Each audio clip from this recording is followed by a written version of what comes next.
Ever witnessed someone so fast on track you doubt you could ever be on their level? The mission of Advanced Motorsports is to demonstrate the speed is achievable for everyone. With the expertise of some of the best sim drivers in North America, we are set to release free content on social media and comprehensive guides on our website. For those seeking the ultimate experience, our Advanced Motorsport Institute and personalized coaching sessions are the way to go. No matter your level of experience, we invite you to follow us on our social media to learn to be fast.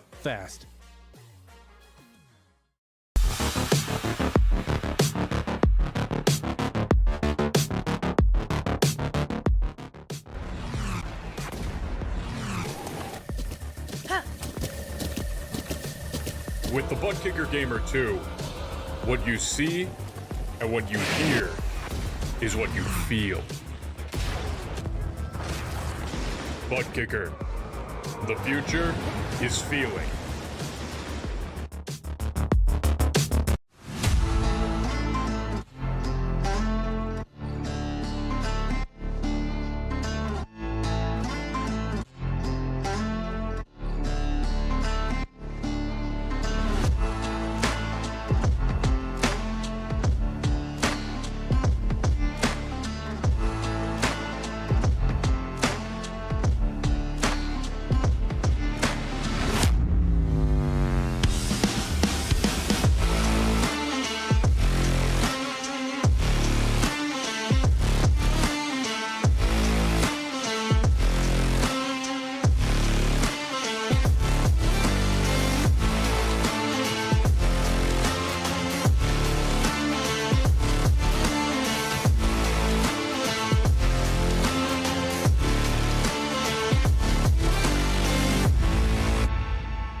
You know, this reminds me of the time the other week I went to a diner with my cow friend. I asked him what he wanted for dessert. He said, moo, jello. Welcome to the prototype series for the PRL. Once again on Monday nights, it's round 6 of the 2024 Season 1 season. My name is Joey Tevin. Alongside me in the booth yet again is DJ Clark. And behind the scenes is super producer Dustin Allis. DJ, all jokes aside, we do come to one of the great unknowns in sim racing. We go to a new track for the first time in this season. Nobody's raced here before in league competition. Hopefully they've been able to figure it out over the past couple of weeks of release, and we'll have a lot of unanswered questions to hopefully fill out here over the course of the next 2 hours.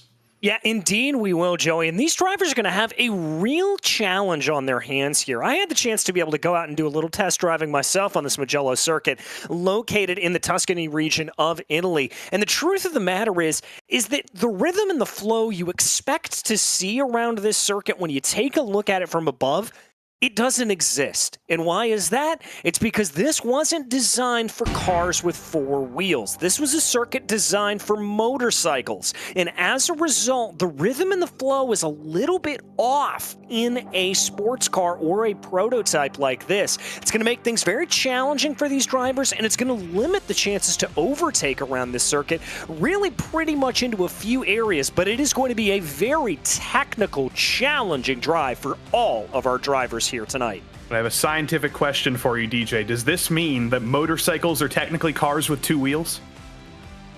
No, motorcycles are weird objects that defy the laws of physics. Okay, that only makes sense. And speaking of things that defy the laws of physics, and especially weird objects that defy the laws of physics, we've got some fantastic drivers in this series, and they have taken on a very tough schedule so far. Daytona, Rudskogen, Bathurst, Sandown, and Suzuka. There have been many thrills, there have been many spills, there's been some first-time winners, and it's been a lot of fun. It was a last-minute change to Mugello. We're not actually going to Barber, we're going to Mugello, because the driver said, we want the new track, we want to race here, and we're going to have a lot of fun tonight. We'll go to the Hungaroring next week, Okayama after that, and Long Beach after that. 3 tight and twisty circuits, ending in the tightest and twistiest of them all, the concrete walls of Long Beach, waiting to bite both LMP3 and GT4 drivers alike. And speaking of those LMP3 drivers, take a look at the LMP3 drivers standings. Dayton Lowe, no surprise to see him up at the top, 3 wins out of 5 races so far. That puts him in the championship lead. Jason Drescher had a bad week at Suzuka last week. That's going to be him, or that's his drop week put into consideration. So the names you see at the top of the table, both of them have had one bad week. They've used their drop week, and that is going to be the real championship battle. 22 points separating those two. Nicholas Carangis third after he won his first race in the PRL a couple weeks ago at Sandown. Greg Doucette, Eric Kulaga round out the top 5. And then LaRue, the other Kulaga, Michael Kulaga, Martinez, Dinsmore, and Fowler have all had assorted amounts of success. They're all hunting for their first podiums and first wins even of the season. LMP3 team standings are a little bit closer, though, because Throttle Thursday, they do have that one win with Nicholas Carangis at Sandown. Doucette scored some good points for them. Dinsmore scored some good points for them. But Grant's Garage, that's the team that Jason Drescher is on. His teammate Ian Starker is trying to score as many points as possible to keep them in championship contention as well. And you can never count out Vulture Motorsports. So many strong drivers, so much experience on that team, and they're only about 37 points off the lead with the North team, only a few more with the South team as well. This is going to be very close over the course of the season. And then a foregone conclusion for us, DJ, the GT4 drivers standings. There's been a guy, you may have heard of him, Justin Ream. He's shown up 5 weeks in a row. He's won 5 weeks in a row. And the question for the rest of the season is, how the heck do you beat him? Yeah, I mean, that is the real question here at this point, although he was pipped in qualifying by Maxime David, but we'll have to see if that's able to keep on as Ream's absolute race pace has been blinding. Graham Wildman able to get a good run on him last week, coming down off of the line, but Ream immediately fought back and did what he's been doing the whole season long, which is win, win, win. Fan favorite Graham Wildman, he's won races in the PRL before. He's looking for his first win of the season. Ted Lowendick as well, very fast at times. He's had many a podium. Will it be the first win in a GT4 car tonight? We'll have to wait and see. It could be Maxime David down there in 8th as well, or it could be any of those 9 names that aren't Justin Ream. We can only wait and see. The team's championship is actually quite exciting, though, because Justin Ream, racing on his own this season, doesn't have any of his Hydro Race Geodesic teammates with him. So you've got the Miracle Flow Misfits in the lead of the team's championship with Ted Lowendick and Doug Evans. Then you've got Soy Boys Racing immediately behind them, only 2 points behind. And then you've got Turn 1 and Done as well in contention as well. If only this was the Drivers' Championship, this would be very exciting. It gets a little bit more complicated when you're trying to calculate teams' championship points, but we're going to be following that over the course of the rest of the season because that is so close and so exciting. And we can't even count out Big Fast Racing either with the 2 Jennings. They could play a role as well.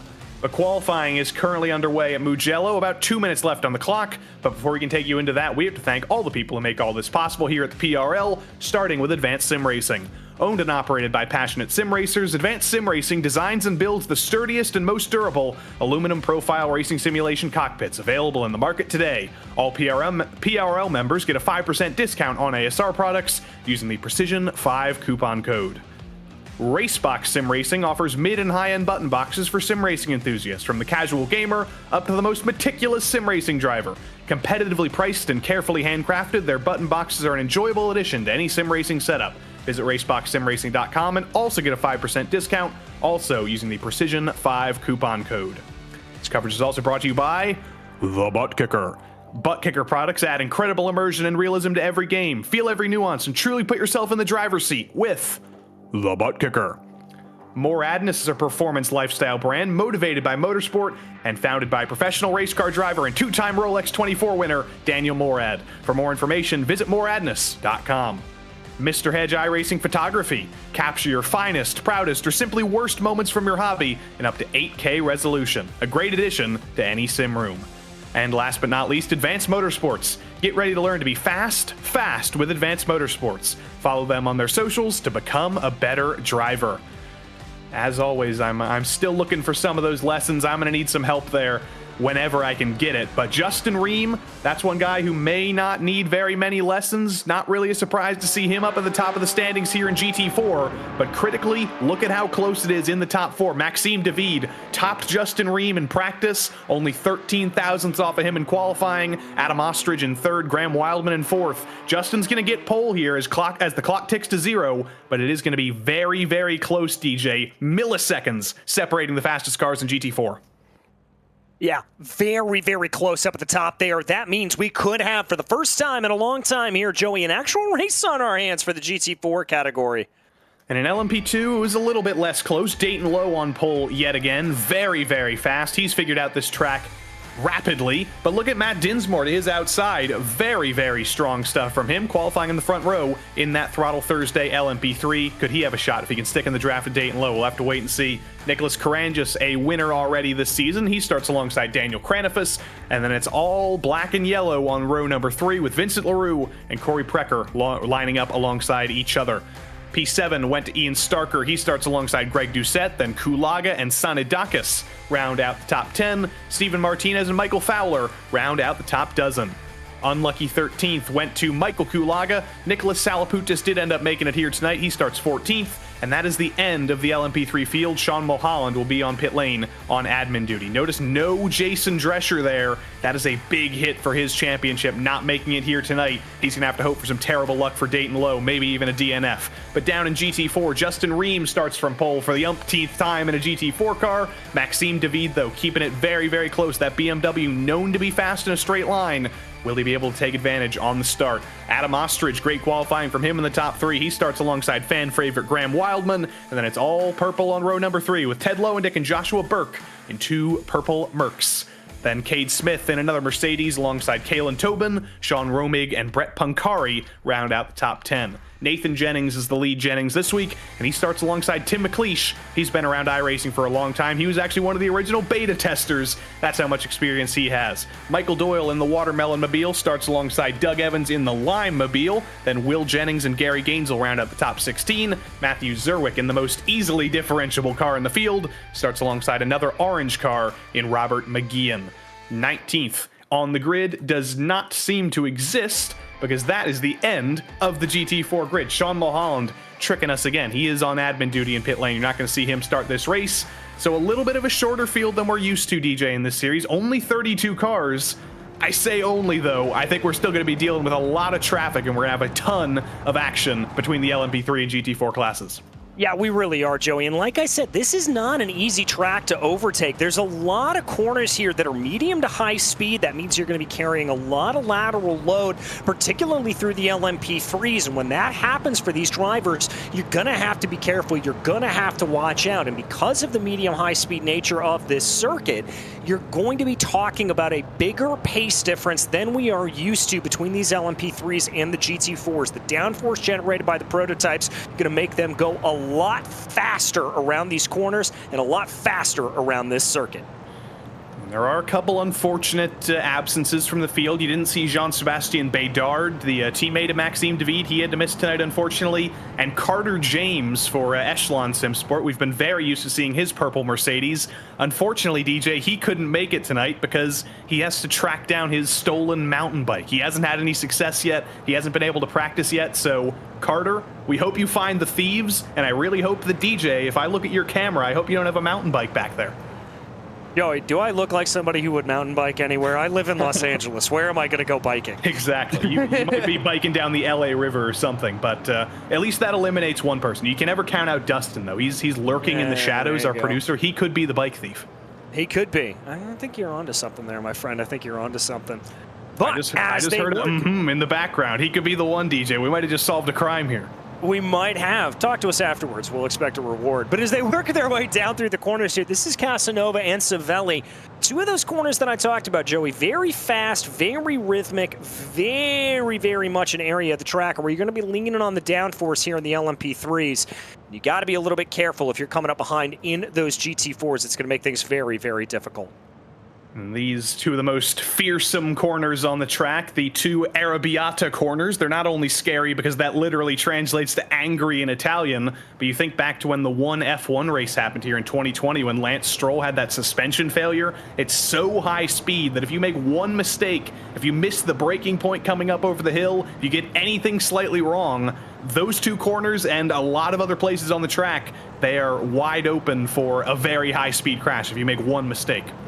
Yeah, very, very much so. This is a high commitment track. If you want to get good lap times around here, you've got to commit to these corners. But as you said, particularly coming up over Arrabbiata, down through some of these long left-handers, like we're seeing at the one coming around onto the final lap, or the final corner on the track, you've got to nail your acceleration points. If you get that wrong, you're going to find yourself washing out into the kitty litter, and you're going to lose a lot more lap time than you could have gained.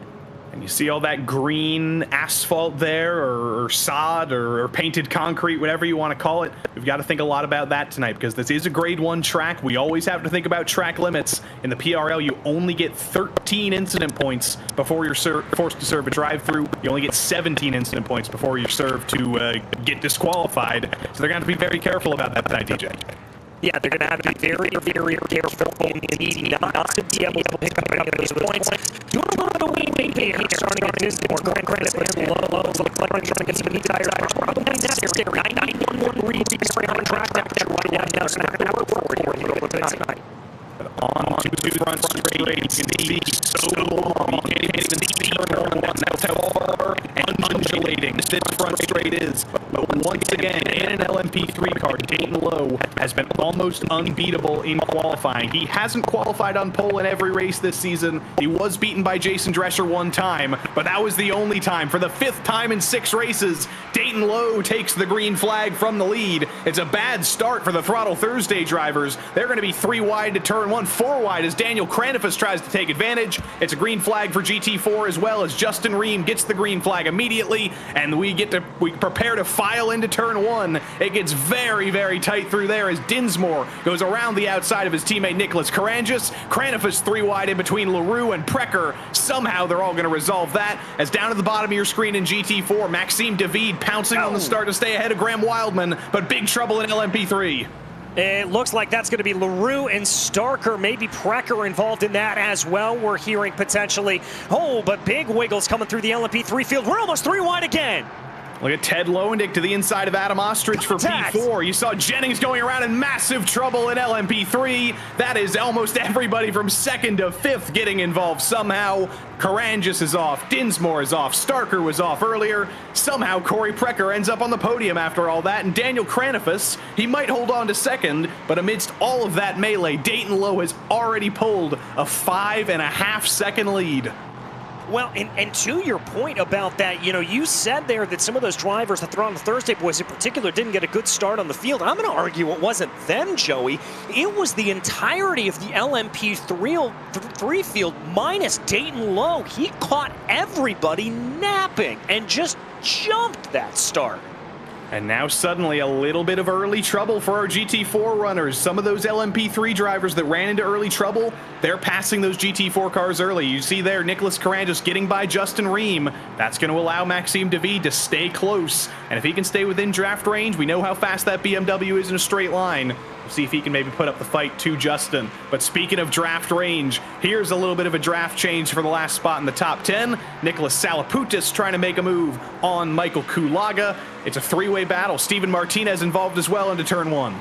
Yep, they're going to be fighting for it here at this point. Later on the binders, they go down into turn 1. Salapoutis trying to be able to make that work on Kulaga. He's going to hold down to the inside here, but it's going to switch back. But it's not going to matter as Salapoutis is going to be able to hold on that. Vincent LaRue is thinking about trying to make a move there for a second. We check back in on P3 as Greg Doucette's got Corey Precker in his front mirror. And now we got to see, can Corey Precker live up to the nickname we gave him last week? Can he live up to the Corey pressure? Well, he's got a very, very big task ahead of him here.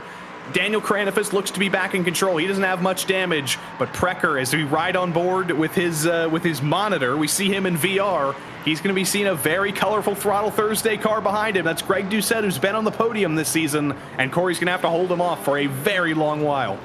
Yeah, he's going to have to hold on to him here at this point. We're going to check back in at the lead of the GT4 field. Justin Ream up in the front, but Maxime David not giving him any let away here at this point. This is continuing to be very, very close. David doing a good job holding in behind that Porsche. Here's everything that happened on lap 1. We'll start it with Ian Starker. Looks like that was all on his own. A little bit of target fixation maybe with Vincent Leroux spinning directly in front of him, and Ian Starker follows him into the wall. Yeah, I mean, that's exactly what it was. Two separate incidents there at that point that just kind of threw everybody off. Looks like Michael Fowler's had a problem in the GT4 field. Oh dear, Fowler. Yeah, you saw him at the edge of your screen there. The purple and black LMP3 of Michael Fowler. Such a shame. Running in the top 10. Doesn't look like there's any damage though, and he has been known as a driver who can pull a very, very strong comeback. I think we'll see him continuing to improve. Last week I was talking about Dayton Lowe's lead at Suzuka. It was about 30 seconds at the line. We were talking about how that's unprecedented. We've only turned 2 and a couple of corners of a lap here, and Dayton Lowe is currently boasting an 8-second lead, DJ. I can't even think to imagine what that lead might be in 31 minutes if it all goes his way. Yeah, neither can I. He is going to have some lap traffic to deal with. Let's not forget that fact here. Well, we've got a battle here. Here comes Maxime David putting pressure onto the back of Justin Ream. And that BMW proving how fast it is in a straight line. Justin defensive driving though into turn 1. David very late in the brakes and spins himself out into turn 3. Lowendick's going to get by with a little bit of a kiss of the BMW. And the biggest challenge Justin Ream's been given all season, it's over. It is over here at this point. That gap now between Ream and Adam Ostrich going to be about 2.3 seconds. Let's watch what happened, Joey. I think you're right. He just dove it in a little bit too deep. I'm not sure if there was actually contact there or not with David, but I think one way or the other, he just absolutely slammed on the binders, locked those rear tires, and that's what sent him around. Yep, into turn 2, and it's all gone wrong. Now it's going to be potentially a battle for second, potentially a battle for third, as Ted Lowendick does have a little bit of front end damage. There was contact with that BMW. How much is that going to hurt him though? He's got Graham Wildman behind him. He's got Smith. He's got Tobin. He's going to have a pretty big train, and if he's struggling in a straight line, that's not going to be doing too well for him. No, he's certainly not. Let's take a look here at what happened to Matt Dinsmore. Oh, that was a little bit of teammate miscommunication there. Yeah, that was him on his teammate Nicholas Karangis. And I'm honestly surprised there weren't actually more cars involved there. When we saw that in live pictures, DJ, it looked like total calamity, but it seemed like it was actually just those two fairly isolated. Yeah, I think there may have been a few drivers that got put off track a little bit as a result of it, but nevertheless, going to bring their way back around here at this point. We're going to check back in on Teddy Lowendick, and I've got to give credit here. He's got a little bit of a gap over Graham Wildman. Now, that McLaren known to be pretty good in a straight line, so I wouldn't be surprised to see if Graham closed down here a little bit more at this point. But nevertheless, he's got to be pushing here and feeling relatively good that he's got a gap over a driver that's been very consistent this year.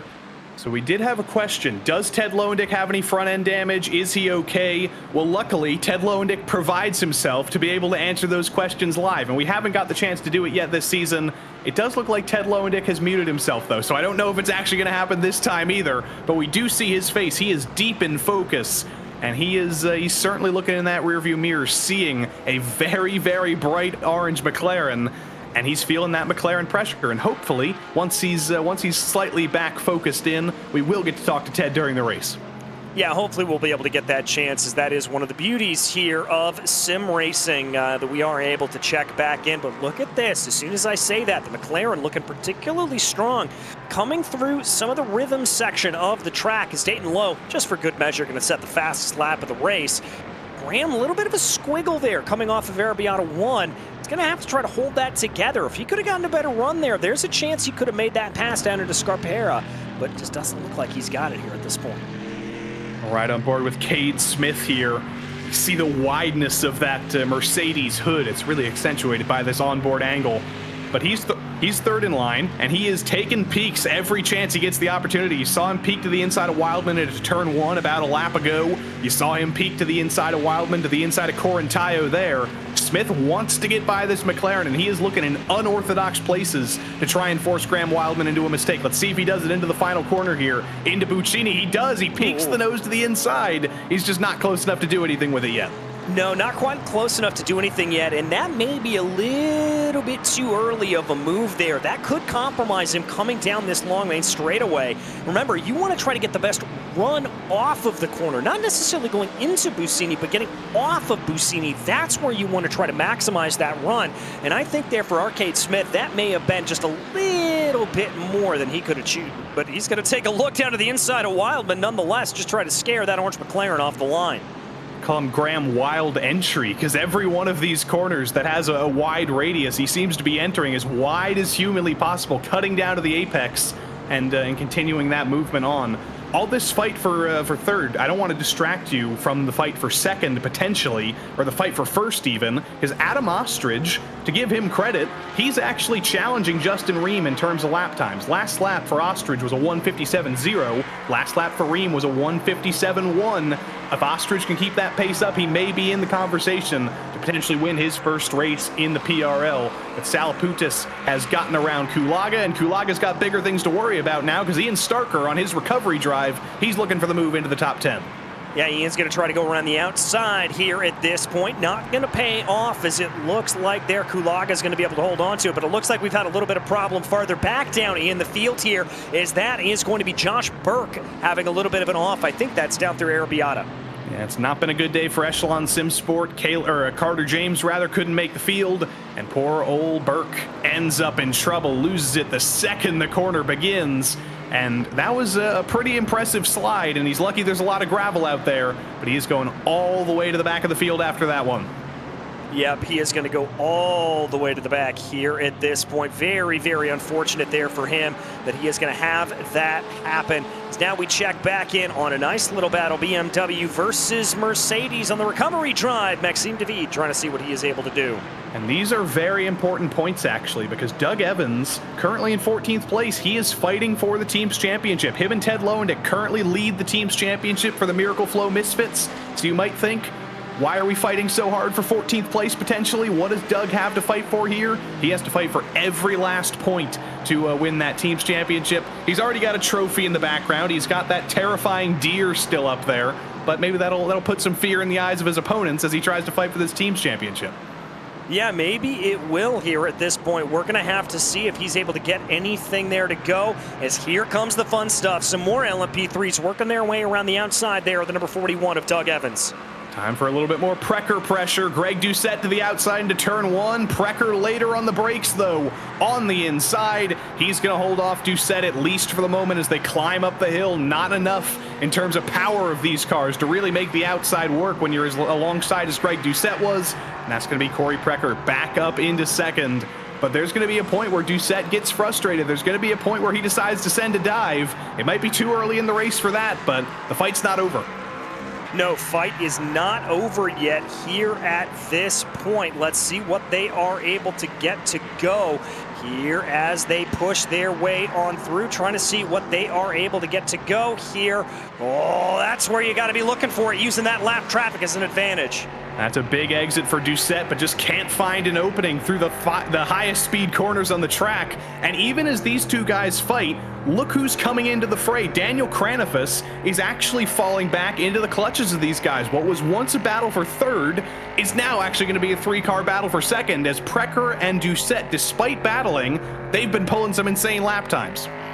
Yeah, they've been pulling some pretty insane lap times here at this point to be able to hold on to it. I've got to say, I mean, they are not anywhere near the pace that we're seeing Dayton Lowe put down at the front of this field, but it is still pretty impressive.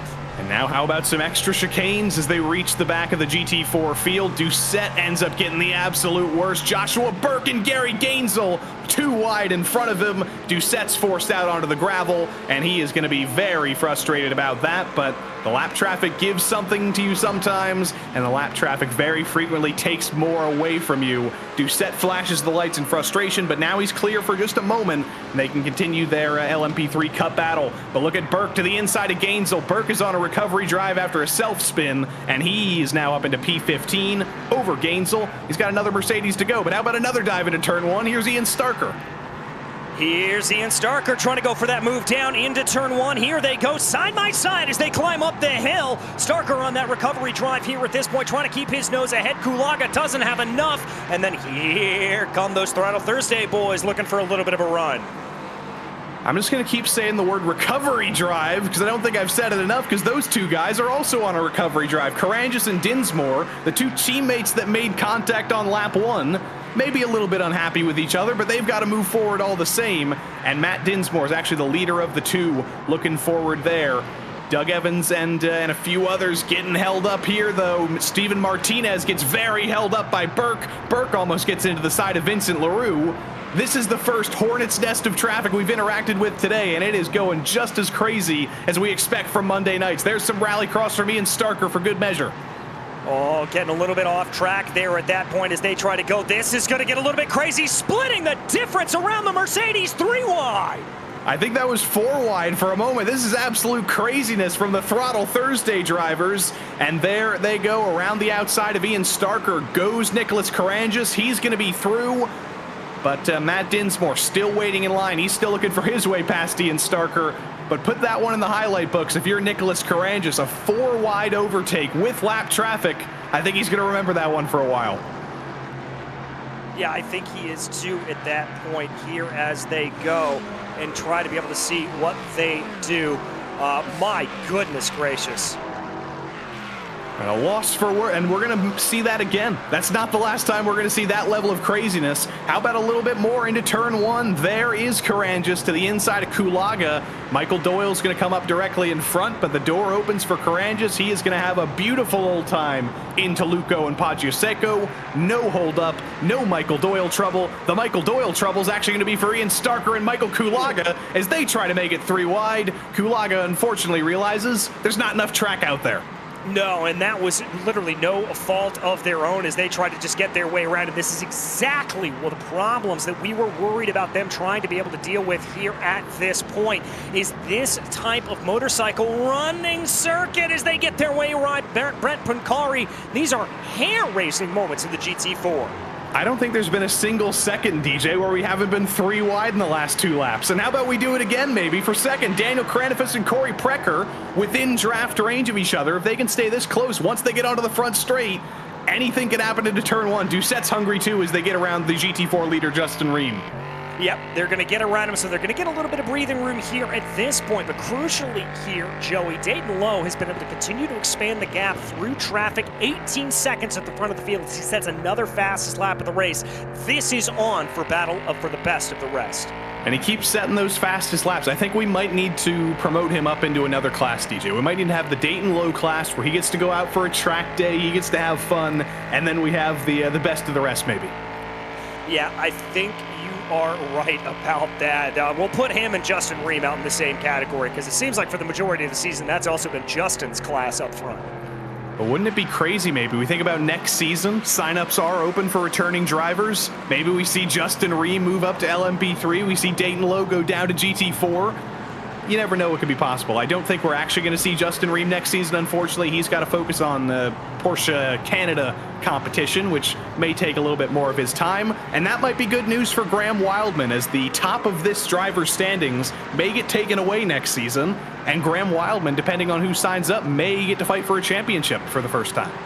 Yeah, he very well might. Right now, he's having to fight for his life as there go more LMP3s on by him here at this point, holding on to that 4th place position, and he's still within touching distance of Lowendick up in front of him. That's that purple Mercedes that you see there as they try to go down through the corner. Now Starker's going to work his way on by. There's not a lot going on the track right now in terms of battles, Joey, but I'll tell you what. Whoa, never mind contact. There it is, I jinxed it. Yep, there it is. There's a little bit of contact, and that's going to be Karanges getting back out on track, but Steven Martinez finding inches to turn that car around. Never actually made it onto the racing surface, but I think he scared quite a few drivers, and Ted Lowendick's around. Hard on the brakes behind Graham Wildman. Lowendick spins. He's going to try and get it going again, but I think he's actually disconnected after that. No, he is back. Just a little bit of internet trouble. He is back running, but once again, getting hard on the brakes in these high-speed corners, it tips around a car. Yeah, and that's exactly what it is, just rear brake locking here at this point, as we've got a little bit of side-by-side between Dinsmore and Salaputis and another car around. Spin City here at Mugello. It's getting slippery, and Salaputis joins the fray. He's going to get going behind Michael Fowler, so only a few positions lost for him. But back to this fight for second. It's been so chaotic that somehow the fight for second being separated by 6/10 has actually been the least exciting thing happening on track. But now it's going to get a little bit more exciting as Precker once again is within 0.3 of a second. He's still hunting. He's still putting that pressure on. And we're going to have to think before too long, DJ, about those pit stops. Only 17 minutes to go in this race. We're past halfway. The pit cycle is going to kick off soon. Well, it's already kicked off here for a few drivers, Ted Lowendick and Brent Pincari. And I don't know if there's damage on Teddy's car or not, but this is probably just a mental reset. That's a car off in front. Who is that? That's Michael Kulaga joining the fray of the spin club. I think there's more drivers now who have actually spun than haven't spun, so hopefully he doesn't feel too bad about that. Maxime David in the BMW, he was the OG member of the spin club after he spun behind Justin Ream, and it has been a drive of recovery for him as well. Just looking for the most points he can possibly get. His teammate's not here to fight for the team's championship, but Maxime David for NTT Esport, he's just going for his own pride here. How much further can he drive back up through the field? Right now he's 9 seconds off of Sean Romig for P6. It could be possible, but he's got to keep pushing for 16 more minutes. Here's what happened to Mike Kulaga coming out of turn 1. Right, locks the brakes, locks the rears. That's exactly what it looks like. A little bit strange there in the way that it was. That almost looked like it was preemptive braking. I'm not entirely sure what that situation was there for him, but definitely smoke coming from the rear tires there at that point. We check back in on the battle for P2. Granifus, Precker, Doucette with Precker looking hungry. A big lockup into turn 1 for good measure for Greg. He's fallen out of this just that little bit. I think there may have been trouble out of the final corner for Eric Kulaga, by the way. We'll see what happened to him when we can. Precker's going to be hunting into turn 2 here. Nothing doing there, though. He is the master of taking a peek. He is the master of looking for his opportunities. Maybe that's his oval background. He's always looking for the chances to make a pass in some high-risk areas, but he's not been able to do it just yet. Still staying within about 2.5 of a second as he just tries to force Daniel Kranifus into a mistake. I wonder if he might start thinking, though, about that pit stop cycle. Does he come in maybe a lap early, try and pull off the undercut and find some clean air, and maybe that's the way he gets by? There's some GT4 runners that were thinking about that in the back. Yeah, well, that's McLeish, Doyle, Burke, and Evans coming on in here at that point. I don't think that's a terrible strategy. My only concern with it here, Joey, is that with the GT4 starting to pit here at this point, you're pretty much going to run the risk of running into traffic wherever you decide to come down into pit lane. So it's not like you're going to come out and get yourself a nice little bit of clean air. You're going to find trouble no matter where you go. Let's see if anything happens this time out. Daniel Kranifus coming through the final corner, through Buccine, and onto the front straight. You see Matthew Zerwick in the foreground. Does anybody elect to avoid him? No, they do not. Kranifus goes snake mode. He's trying to break the draft of Precker, so he can't look for a move into turn 1. I do wonder if that's actually effective, though. Precker very fast in a straight line, using the full effect of the draft here. Is he going to be too far back to look for a move into turn 1? Yes, he is, as they get by Doug Evans. But this is where things can get tricky. Where will Matthew Zerwick be? Will he hold up Kranifus at all? Luckily, he's all the way to the outside of the road, and Precker's got to wait once more for a chance to get by. Doucette clears him as well. All right, Doucette's going to be able to get on by here at this point. That's going to give him a little bit of running. Doucette just trying to do anything he can do to hold on to the back here as they go.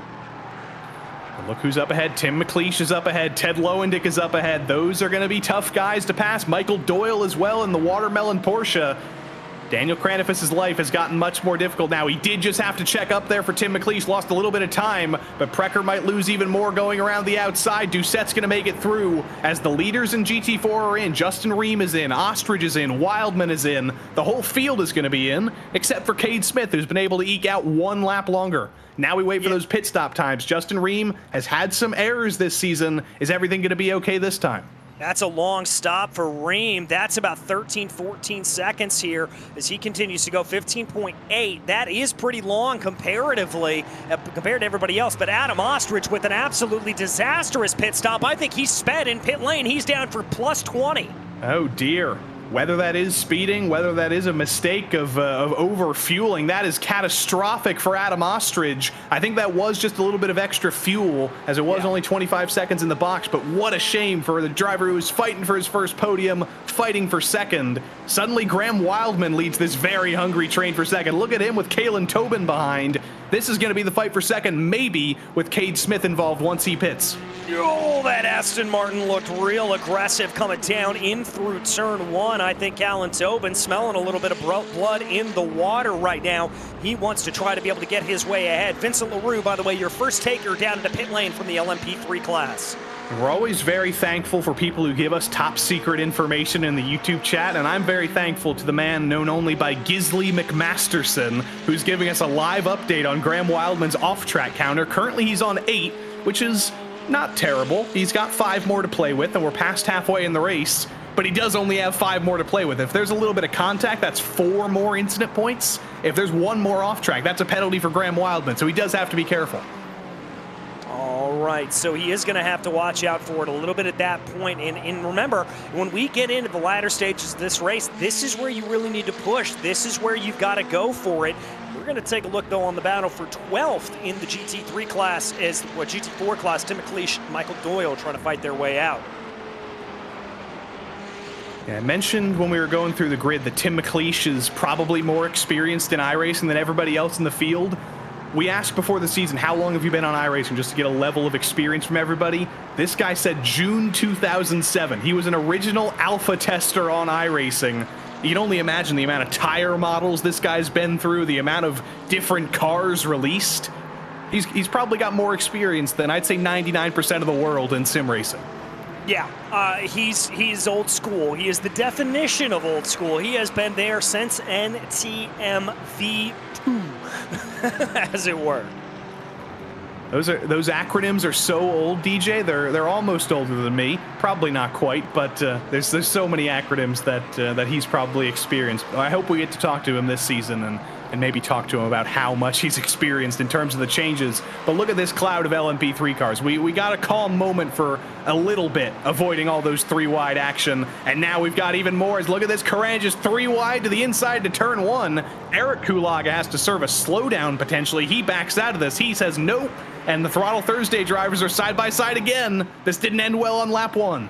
Yeah, but this time they backed out of it a little bit there to be able to make sure they're not going to make contact. Good heads up there. By the way, Martinez and Salaputis both down into pit lane as here comes Caran just coming down to the inside of Brent Pancari. That's going to open up the door for drivers behind there, as that is going to be Josh Burke able to get the move. Good heads up there from Burke, but look at this, 2-3 wide coming down the hill. Yep, that was eternally frustrating for Matt Dinsmore there. That was Pancari and Burke side by side, and with as narrow as this track is, you don't want 2 GT4 cars side by side in front of you. You will not be finding a way by. An update on the battle in GT4, by the way. It's gone horrifically wrong for Graham Wildman. Cade Smith now holds on to second after his alternate pit strategy. Kalen Tobin is very lonely in third. Sean Romig gets by in fourth. What happened to Graham Wildman? There must have been a mistake we didn't see.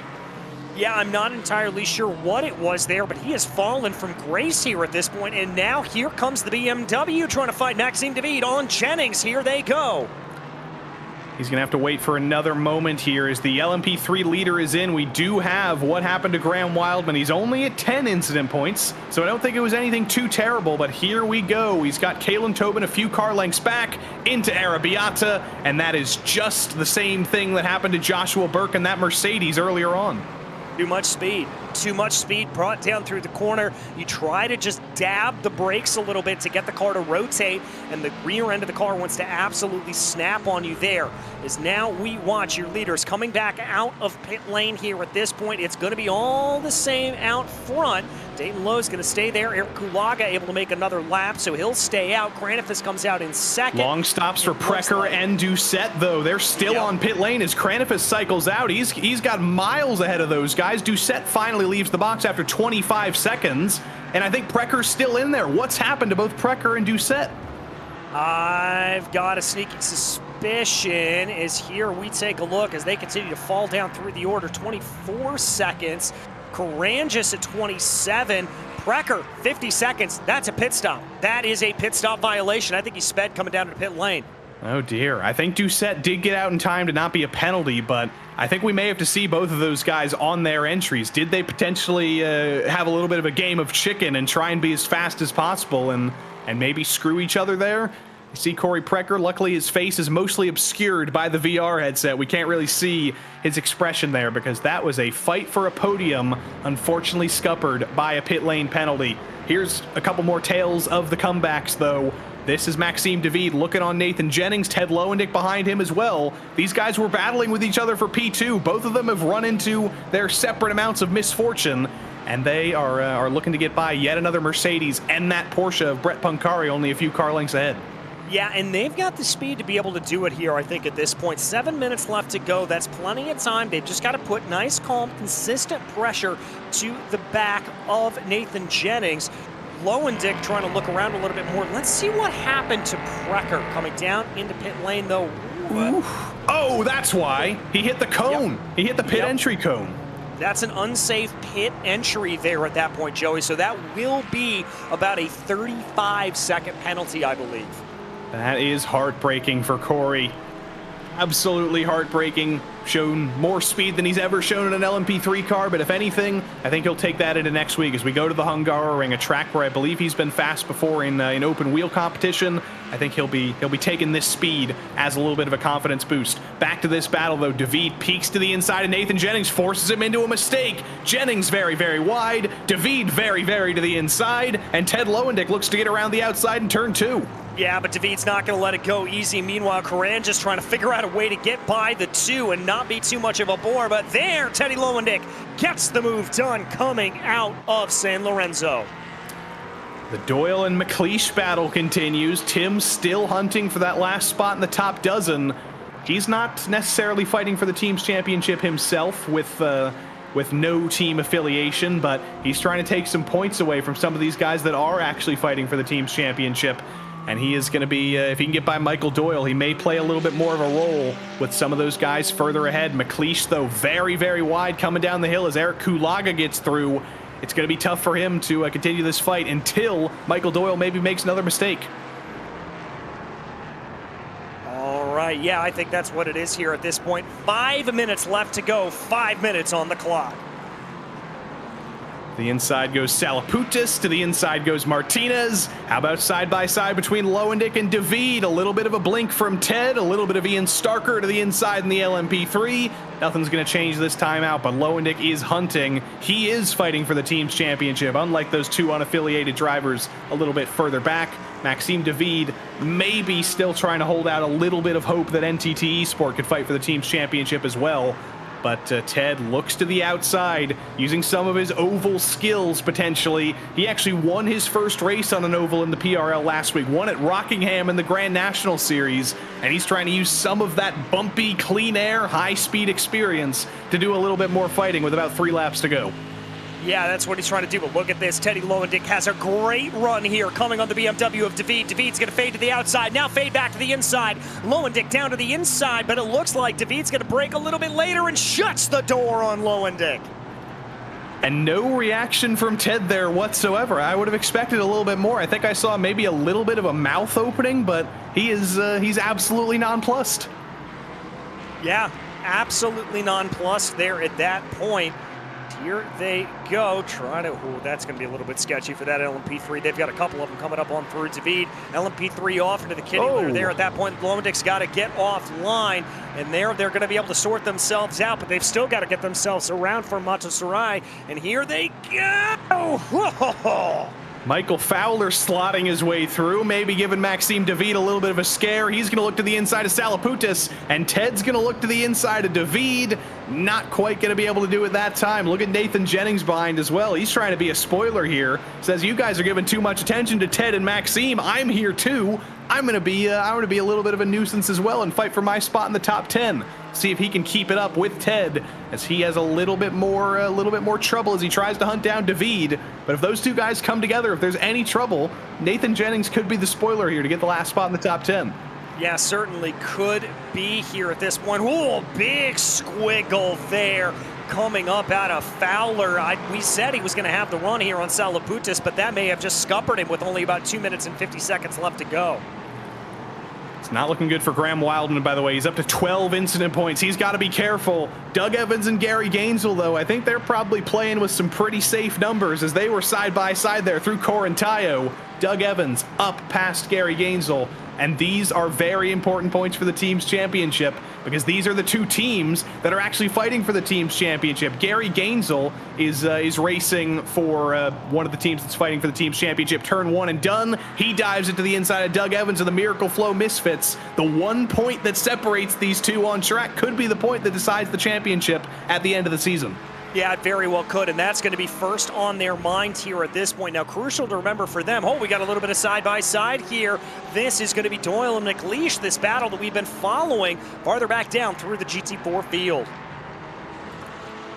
It's been a little bit of deja vu back here. Every time we look here, it looks like McLeish is looking for an opportunity. It looks like he may get by. Well, they're going to get by Nathan Jennings, who unfortunately we hyped him up there in the fight for 10th. He's joined the club of drivers to loop it around in the exit of turn one. Looks like he got away with it with no damage, but he's not going to get away with it with a top 10. Matthew Zerwick is going to try and pounce. He gets to the inside. He's not going to be able to do anything with it, though. There's what happened to Nathan Jennings.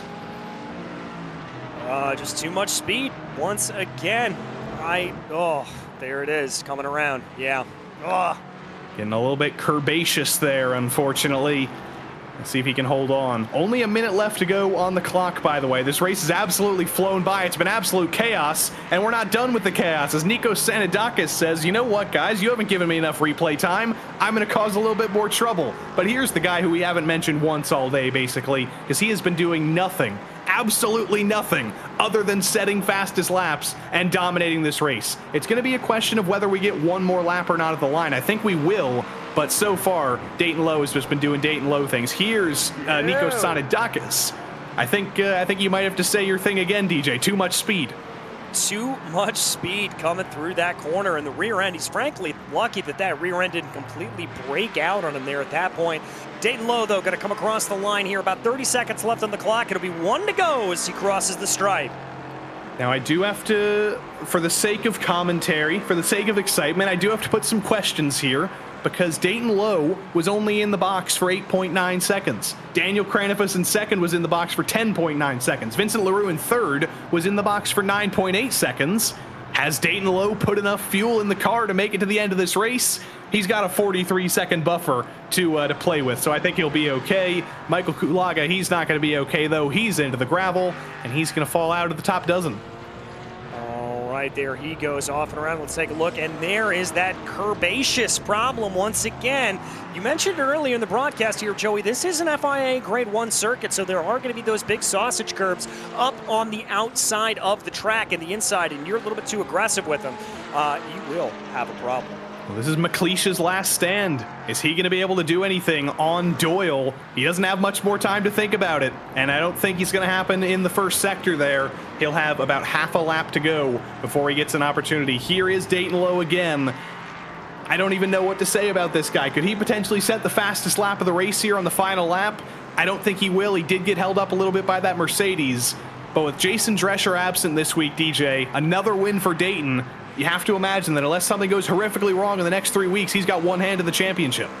Yeah, I've got to agree with you there about that. He is looking good at this point in the running. He's just got to keep everything together. Don't run into the back of Brett Pancari, and you'll have yourself another win out of the final corner. Last week at Suzuka, we said it was impressive when Dayton Lowe pulled a 33-second gap over the field. How about a 40-plus second gap over the field this time as Dayton Lowe wins at Mugello? Total domination and his 4th win of the season in LMP3. Absolute incredible stuff from Dayton Lowe. It's going to be a photo finish to the line between Lowendick and Maxime David. I think David did get into the line there. P8 for him on his recovery drive. 0.02 separated those guys for 8th. They were behind the LMP3 leader, though, so their race is done. Justin Reams still got a whole lap to go, though, before he can say this race is over. All right, here he goes at this point. He's just got to make sure he stays clear of any of this LMP3 traffic, make sure he doesn't run into any problems here at this point. Got a sneaking suspicion that Justin's going to be able to do just that. Yeah, I think it might just be okay for him.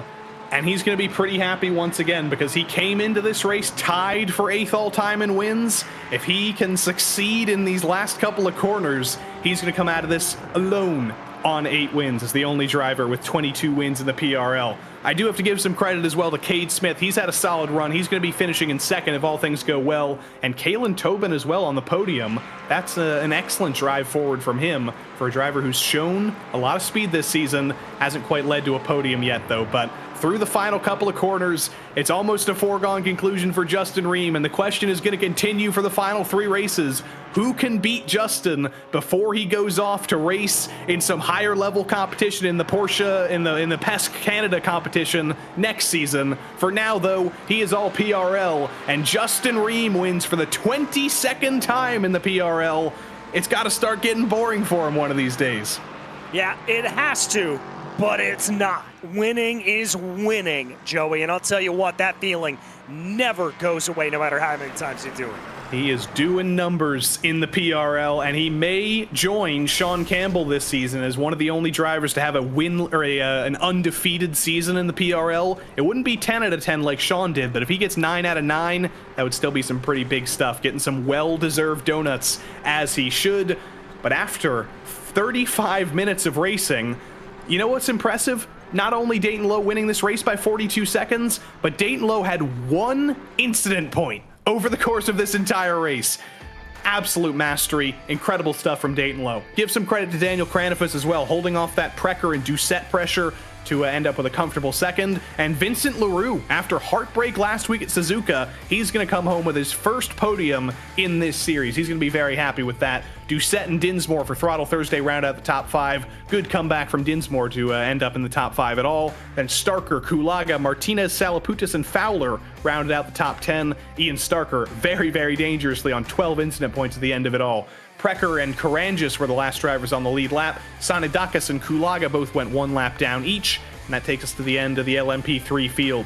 But down in GT4, Justin Ream, another win for him. He was actually on 9 incident points, so he was playing with fire a little bit there at the end. Cade Smith and Kalen Tobin, both Texas drivers, going to be very happy with a podium each. Sean Romig P4 and Graham Wildman, talk about teetering on the edge of disaster. He does get P5 for his efforts, but he was sitting on 12 incident points for the last couple minutes of that race. Burke and Punkari are 6th and 7th. Maxime David, he's thinking what might have been. He could have won this race, but he's going to take this momentum into next week. And Ted Lowendick as well. A spin takes him down to 9th. Adam Ostrich as well. Issues in the pits take him down to P10. 11th place went to Michael Doyle. He held off Tim McLeish for seemingly the entire race. Jennings, Zerwick, Gainesville, and Evans, and McGeehan for that matter, were all fighting for those positions over the course of the race. And poor old Will Jennings in trouble very, very early. He makes up the single car, used car lot, 16 laps down in that number 420 Mercedes.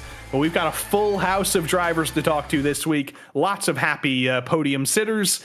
But the one at the top of it all, once again, I'm not going to call you Dayton anymore. I'm just going to call you Dominant Lowe, because you won by 32 seconds last week. You said that's not good enough. I'm going to win by 42 seconds this week. How'd you do it?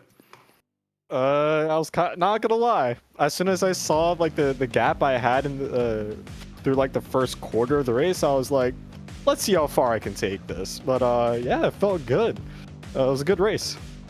So pole wasn't enough. 42 seconds wasn't enough. The fastest lap wasn't enough. You had to show up the rest of the field as well and only score 1 incident point over the course of this entire race. That was a big conversation coming into today. The track limits are super tough. How did you only get 1 incident point? Through a lot of practice this week. The first race I did, I got my first ever disqualification through track limits. And I told myself, I can't be having this. So I spent the entire week focusing on pace and not getting incident points. And it paid off tonight. There we go. I call that finding the limits. Congrats on yet another win. You might have one hand in the championship trophy now, and we'll see you next week at the Hungaroring. Thank you very much. I appreciate it. Dayton Lowe victorious yet again. And we're just getting into a routine at this point on the PRL and Monday nights, because DJ is going to get to talk to his best friend in the entire world for the 90,000th week in a row. Justin Reams here. Justin, at this point, you and I are talking to each other so much, my girlfriend's going to start getting jealous, my friend. But another great run for you there, albeit some big pressure from Maxime David at the beginning. Yeah, Maxime seemed to have a lot of pace today. He looks like he probably just got a little too deep into turn 2 or got maybe caught out by how early I was braking. But yeah, he had some really good pace today. It's kind of unfortunate what happened to him. Well, I mean, talk to me about this track. This was a big unknown coming into it. How did you find it? How did you manage around this track when so many people were picking up off tracks left, right, and center? It's a lot of fun. I kind of wish I put a little bit more practice in than I did, because I was definitely struggling through Sector 1. Off tracks are a big issue here. Yeah, I don't know. It's a lot of fun, and it's got a nice, good flow to it. It's just about managing the front tires, I think. Well, managing those front tires, when we head to the Hungaroring next week, that's not normally a circuit that's known for too much tire degradation, but certainly known for catching drivers out. Yeah, it's definitely going to be hard to overtake there, I think, so. All right, well, we'll look for you up at the front of the field as always. Justin, congratulations on another win here today. Thank you, guys. Take care. All right, see you. That was Justin Ream, your victor in the GT4 category. We'll hop back up to LMP3 here because yet again on the podium, Daniel Cranifus has another successful day, but you definitely had to fight for it. You had Corey Precker, you had Greg Doucette putting pressure on you for the entire first half of that race. It must have felt pretty good in the second half to not have them directly behind you. Daniel, do we have a copy? I think we're having some technical trouble with Daniel. We'll let him figure out his mic troubles. You guys we'll try got and come me? back. Oh, now we do. Just in time. Perfect timing. Perfect. Yeah, tale of two races. Corey did a great job, and Greg as well, putting me under pressure that first half. I was having some serious performance problems, frame rate dips, turns 3, 4, 5, and 6. And then we got into the traffic, and that made it worse. So I was really struggling through there and just trying to not put a wheel wrong and not focused on fast laps, but just safe laps. But I couldn't drop those guys. So yeah, I'm not sure what happened there on the entry to pit road with Corey. But yeah, I don't know if he got a penalty, but all of a sudden he was way back. Yeah, he hit the pit commitment cone, so he did get a penalty for that. But let's think about the next 3 weeks here. Hungaroring, Okayama, and Long Beach. How do you rate your chances there? And do you think maybe the first win might be coming in these last 3 weeks? If we can convince Dayton to stay home, perhaps. But yeah, I mean, Dayton's class of the field, congrats to him. You know, the rest of us are about a second per lap average pace behind. But there's a good battle there. So I feel like I'm in the hunt for the podium every race here. And yeah, that's going to be my focus going into these tracks. I know all 3 of them pretty well, and I'm going to be shooting to get top 2 or top 3 if I can. Well, Daniel, congrats on yet another podium, and we'll see you next week in Hungary. Thanks, guys. Keep up the great work on the broadcast. We'll try our best. Daniel Cranifus coming home with second place. And let's talk to one more driver while we got the chance. We've got the guy finally getting his first podium after so much success this season, getting so close. Vincent LaRue's finally here to talk to DJ. Vincent LaRue able to snag that elusive podium here finally on this season for Tabula Rasa Esports. How does it feel, my friend? Oh, it feels great, man. I got a bit of redemption from last week by spinning out of spoon at in Japan. But this week I feel great. Unfortunately, I had a spin at the beginning, but managed by a little bit of strategy to come back to snag P3. Well, you did a great job at it. And talk to me a little bit about that strategy. How much did you have that planned out going in? How much were you thinking about it on the fly? I definitely know that in the first sector, if you catch traffic, you were really slow. So I was kind of paying attention to the relative, and I was kind of lucky because it was like last second decisions. And I saw the GT4 in front. I said, no way, I got to pit. I pit, and then I don't know, I managed to get the P3. Well, you managed to pull it off. We're going to see a repeat next time out at the Hungaroring? I hope so. All right. He hopes so, Joey. We'll try to hold you to that, Vincent, and congratulations once again. Thank you. It's Vincent LaRue coming home on the podium, but we will talk to one more driver. He was in the fight for the podium. Didn't quite go his way, though. Corey Precker, talk us through what happened on pit lane that took you out of the fight for third. I got a penalty for unsafe pit entrance. I tried making a little bit of a dive, battle into pit lane and locked up, hit the cone, and yeah, 40-second penalty. And it was unfortunate, but speaking of the positives, how much can you take from this into next week, knowing that you were legitimately fighting for the podium, you had the speed potentially for second, and we're going to another Grade 1 track at the Hungaroring next week? Yeah, and I think the Hungaroring is going to be a lot like this track. I feel like this track was Monaco without the walls. Same with the Hungaroring is going to be Monaco without the walls too. So I certainly think I can compete with the drivers next week. Just got to make sure I get the practice in, and yeah, I should be good to go. Well, Corey, we wish you good luck, and we'll see you next week. See if you can get it done. Thanks, Joey.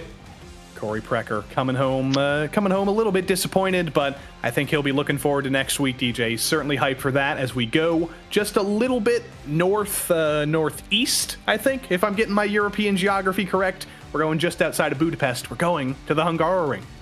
We are indeed. Another FIA Grade 1 circuit, which I'm a big fan of, going to those kind of places, Joey, next week to be able to do that. I really like the way that this series interacts at the FIA Grade 1 tracks, places that we've been to earlier this season, not the biggest fan of, but when we've been at Suzuka, when we've been here at Mugello, when we're going to the Hungaroring, this produces some good racing.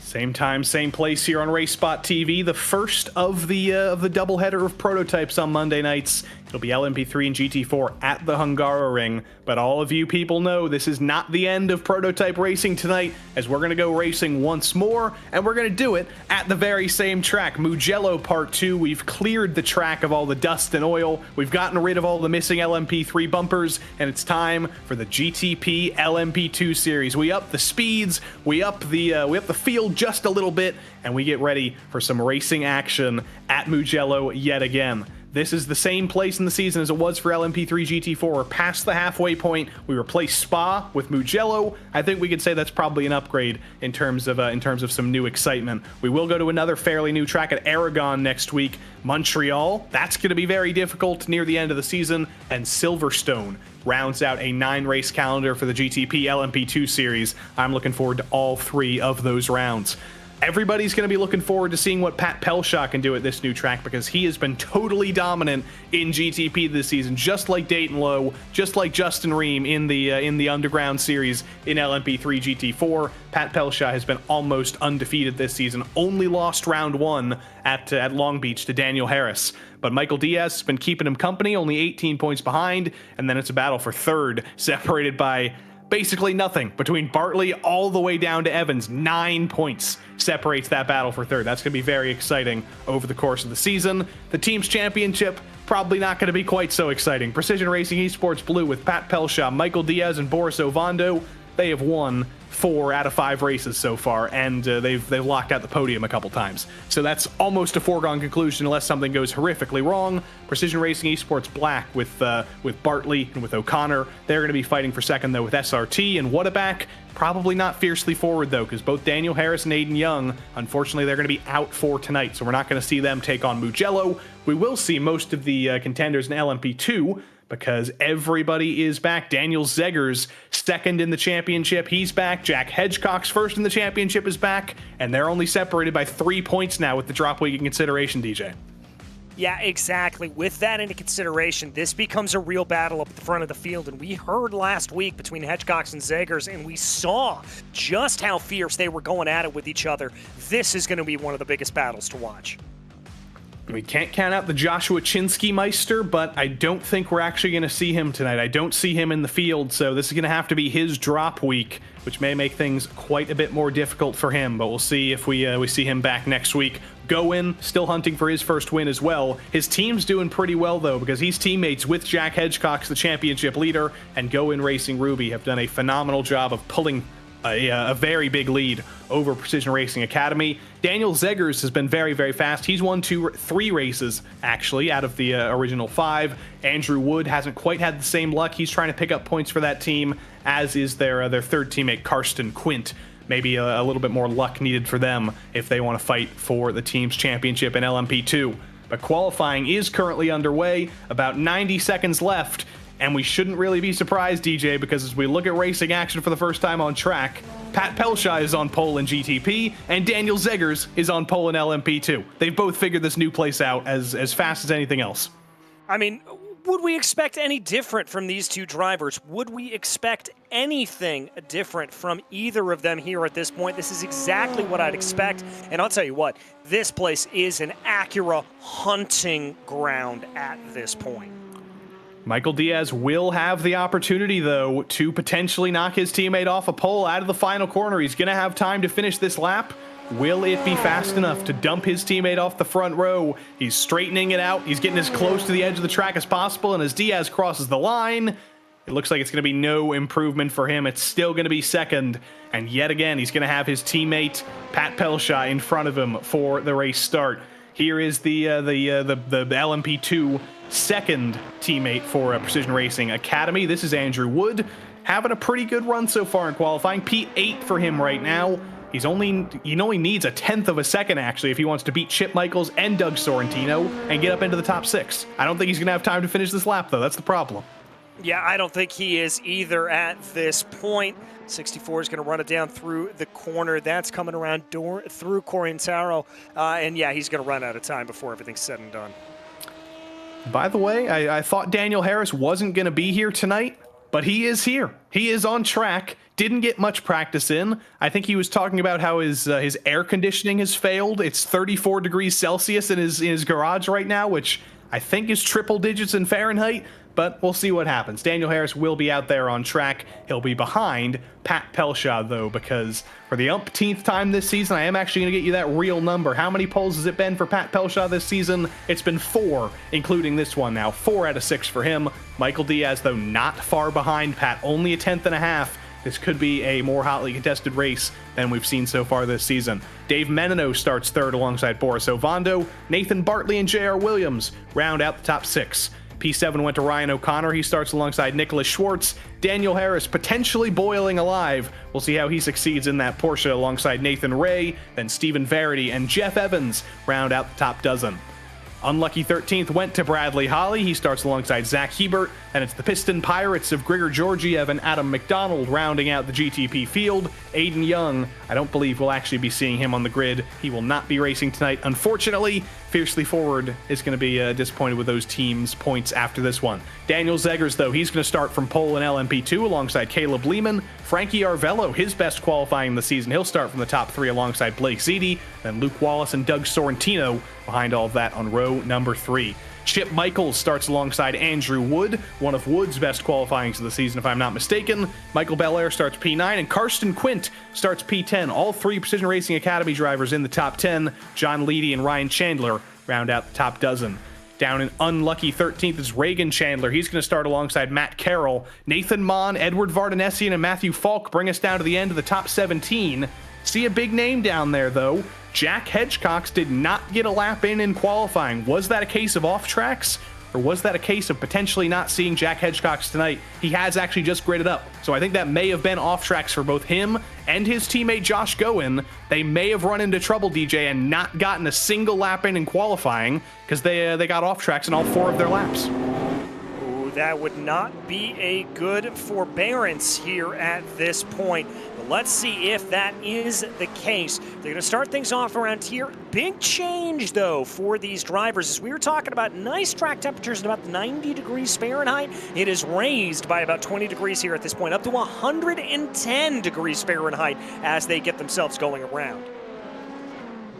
Looks like 34 degrees Celsius is actually 93 degrees Fahrenheit, so it's not quite as hot in Daniel Harris's garage right now as it is on track, but it's getting pretty close. It's going to be pretty toasty, and it's going to be some high-speed, high-degradation racing here. But just like in the LMP3 GT4 series, we can take you through the carousel of entertainment in this series as we take a look through the driver webcams. Zach Hebert goes a little bit meta every week. We're actually riding from his eyes. We're seeing what he sees through virtual reality, and we're seeing his feet as well in the bottom, I believe, or his face, either one. I think that's his face there. I think it is. Yeah, it's confusing. I hope that's his face. Otherwise, he's got a very weird set of feet.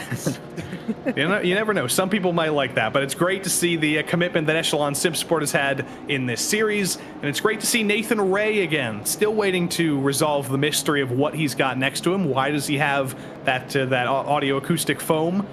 I don't know. Is he doing voiceover? Is he a singer? Is he streaming?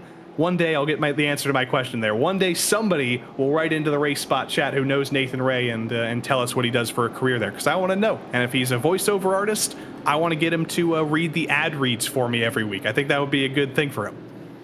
Yeah, I wouldn't say no to that whatsoever. Few more. Ryan Chandler there, looking cool as a cucumber as always. He's got no cares in the world as he brings his LMP3 along and on through here. At this point, the number 75 just working its way by. Remember, it will be a split start here, but both fields are able to go on the green, so that'll change things up a little bit as they run.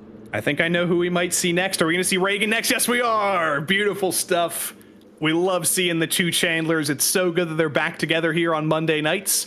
This is their way of bonding. They are brothers, if I'm not mistaken. I don't think they're cousins. I think they are brothers. They've moved apart in life as they've gone two separate ways, but they've come back together through the power of virtual racing, and this is how they get their family involvement during the week, and I think that's some great stuff, and I always root for them running into each other because we want to see some family drama. We want to see the Chandlers take each other out one of these weeks, but I don't think that's going to happen. Caleb Lehman, by the way, up there in second place. The googly eyes do give you 1 second per lap per googly eye, and that's been doing him pretty well this season. He's still looking for his first win, though. Yeah, still looking for his first win here at this point, but I don't think it's too far away. We've seen some good pace out of Lehman over the course of the season. He'll certainly be able to get some good running there. But Pelshot, Diaz, Menino, Ovando, it is Murderer's Row up front here in the Acuras as they make their way around down the last couple of corners here. All things considered, I think this is going to be a pretty fantastic race in the GTPs and LMP2s. First win of the season, I should say, for Caleb Lehman. He has won before in the PRL, but it would be his first win of the season if he gets it done today. And also we've heard from Jordan Groves in the chat. He says Nathan Ray's echo acoustic audio, whatever foam you want to call it, it's just so we can hear his crisp Canadian vocals better. So hopefully we do get to hear that one time this season. We've heard one Canadian guy a lot this season. We've been talking to Pat Pelshaw after every single race, and after the last 4 races, he's been the first because he's won 4 weeks in a row. But now he ends up at a new track, and his teammate Michael Diaz destroys him off the start. Diaz is going to lead across the line, but is he allowed to do that? Is he allowed to swallow up Pat Pelshaw like that? Or is he going to get a potential penalty into turn 1? LMP2 gets the green flag as well. Caleb Lehman's looking everywhere to get by Daniel Zeggers, but after catching Pat Pelshaw napping on the start, Michael Diaz is going to lead into turn 2. He's going to lead into turn 2. Ovando looks like he's finally got the move done that he's been trying to do for the past 4 corners, and he's now finally going to be able to hold on ahead of Dave Menino. A little bit of side-by-side. That's Ziti and Lima now duking it out coming through the chicane. That's going to make Zeggers very, very happy, but they do resolve it through turn 2. Lehman holds on to second. Ziti's up to third. Frankie Arvello from his highest starting spot in an LMP2 car, he's down to P4. But other than a little bit of rubbing in turn 1, it looks like it is a totally clean start in this field. So well done, everybody. Look at the back of the field, though. 2 drivers who are going to be looking forward, Jack Hedgecox and Josh Goen. They are not used to being that far back, and they are looking forward. But up front, Pat Pelshaw gets by his teammate Michael Diaz, lost the lead in the start, and immediately gets it back before the first lap is over. Yeah, he's immediately going to get it back, but they've got to watch out for Ovando coming up from behind. Menino on the back foot here at this point. They had a little bit of a gap going back to Nathan Bartley in 5th, but I would not be surprised if we see these top 4 start to break away. Are we going to see Michael Diaz break away, though, and pull down pit lane is going to be my question. Will he get a penalty for that start? Oh, Nicholas Schwartz trying to get a penalty for contact there as he dives it to the inside of Daniel Harris. That was full aggression. Yes, he is. And there goes Michael Diaz. Couldn't do that. Could not jump the start in his teammate like he did, and he is paying the price at the end of lap 1. Great call there, Joey. You absolutely nailed that one. This is going to put him well down through the order here at this point. Looks like we had a problem for Faraday as well. He may have had a little bit of something, but this is also going to be helpful here for Pat Pelshaw as he now has a 0.6 of a second advantage over Boris Ovando. Side by side. Oh, that's not side by side. That's a car off the track, and that's Stephen Verity ending his race and towing back to the pits.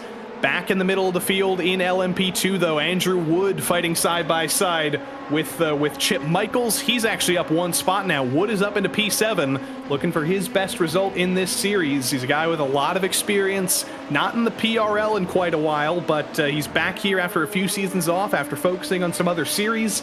And he's looking for potentially his best race of the season as he holds on to P7 right now. But here's what happened at the start. Here's what happened that led to Michael Diaz getting that drive-through penalty. Yep. You cannot pass before the line is what I believe it is. I don't know exactly how it breaks down on road course racing. I know on oval racing you're allowed to make the move on the outside, but I don't know how that exactly dictates here on the road side. Yeah, Michael Diaz has now left the pit lane. He's back out on track. Verity, it sounds like it was a comedy of errors for him, by the way. Had some internet troubles, had some contact troubles, and eventually just had to tow it back to the pits. So bad luck for the Rust Racing driver. It was looking decent for him. But here's Jack Hedgecox. This is the driver we were watching from the back of the field. He has to move forward and get as close to Daniel Zegers as he can for this championship. And he is up quite a few spots. Jack Hedgecox currently P12. He started 18th. He's up 6 spots in just 2 laps. Up 6 spots. This is a big move here at this point. Really pushing his way forward and trying to see what he's able to get. I like this run. Look at John Leedy to the inside of Karsten Quint. They're going to be battling for P11. Leedy later on the brakes. Quint very wide. And that's going to open the door for the purple number 77. Jack Hedgecox is through before turn 2 even begins. Book him up another spot. 7 spots up now for the 77. Almost loses it, though, out of turn 3. Almost loses it out of turn 3, but able to keep it together here at this point. Farther back in the field, a little bit of side-by-side as there come some of those big names moving their way up through the LMP2 field. The 30 and the 75 side-by-side. Chandler gets together with Nathan Mon, and that is going to be trouble for them. Both of them are still pointing in a straight line somehow there. I don't know how they were both able to save that, but Ryan Chandler and Nathan Mon interlocking bumpers and somehow getting away with it. This was a pit maneuver that somehow Nathan Mon managed to keep pointed straight. Yeah, I mean, that's really impressive car control that he was able to hold on to it in the way that he was. That could have gotten out of control all kinds of quickly.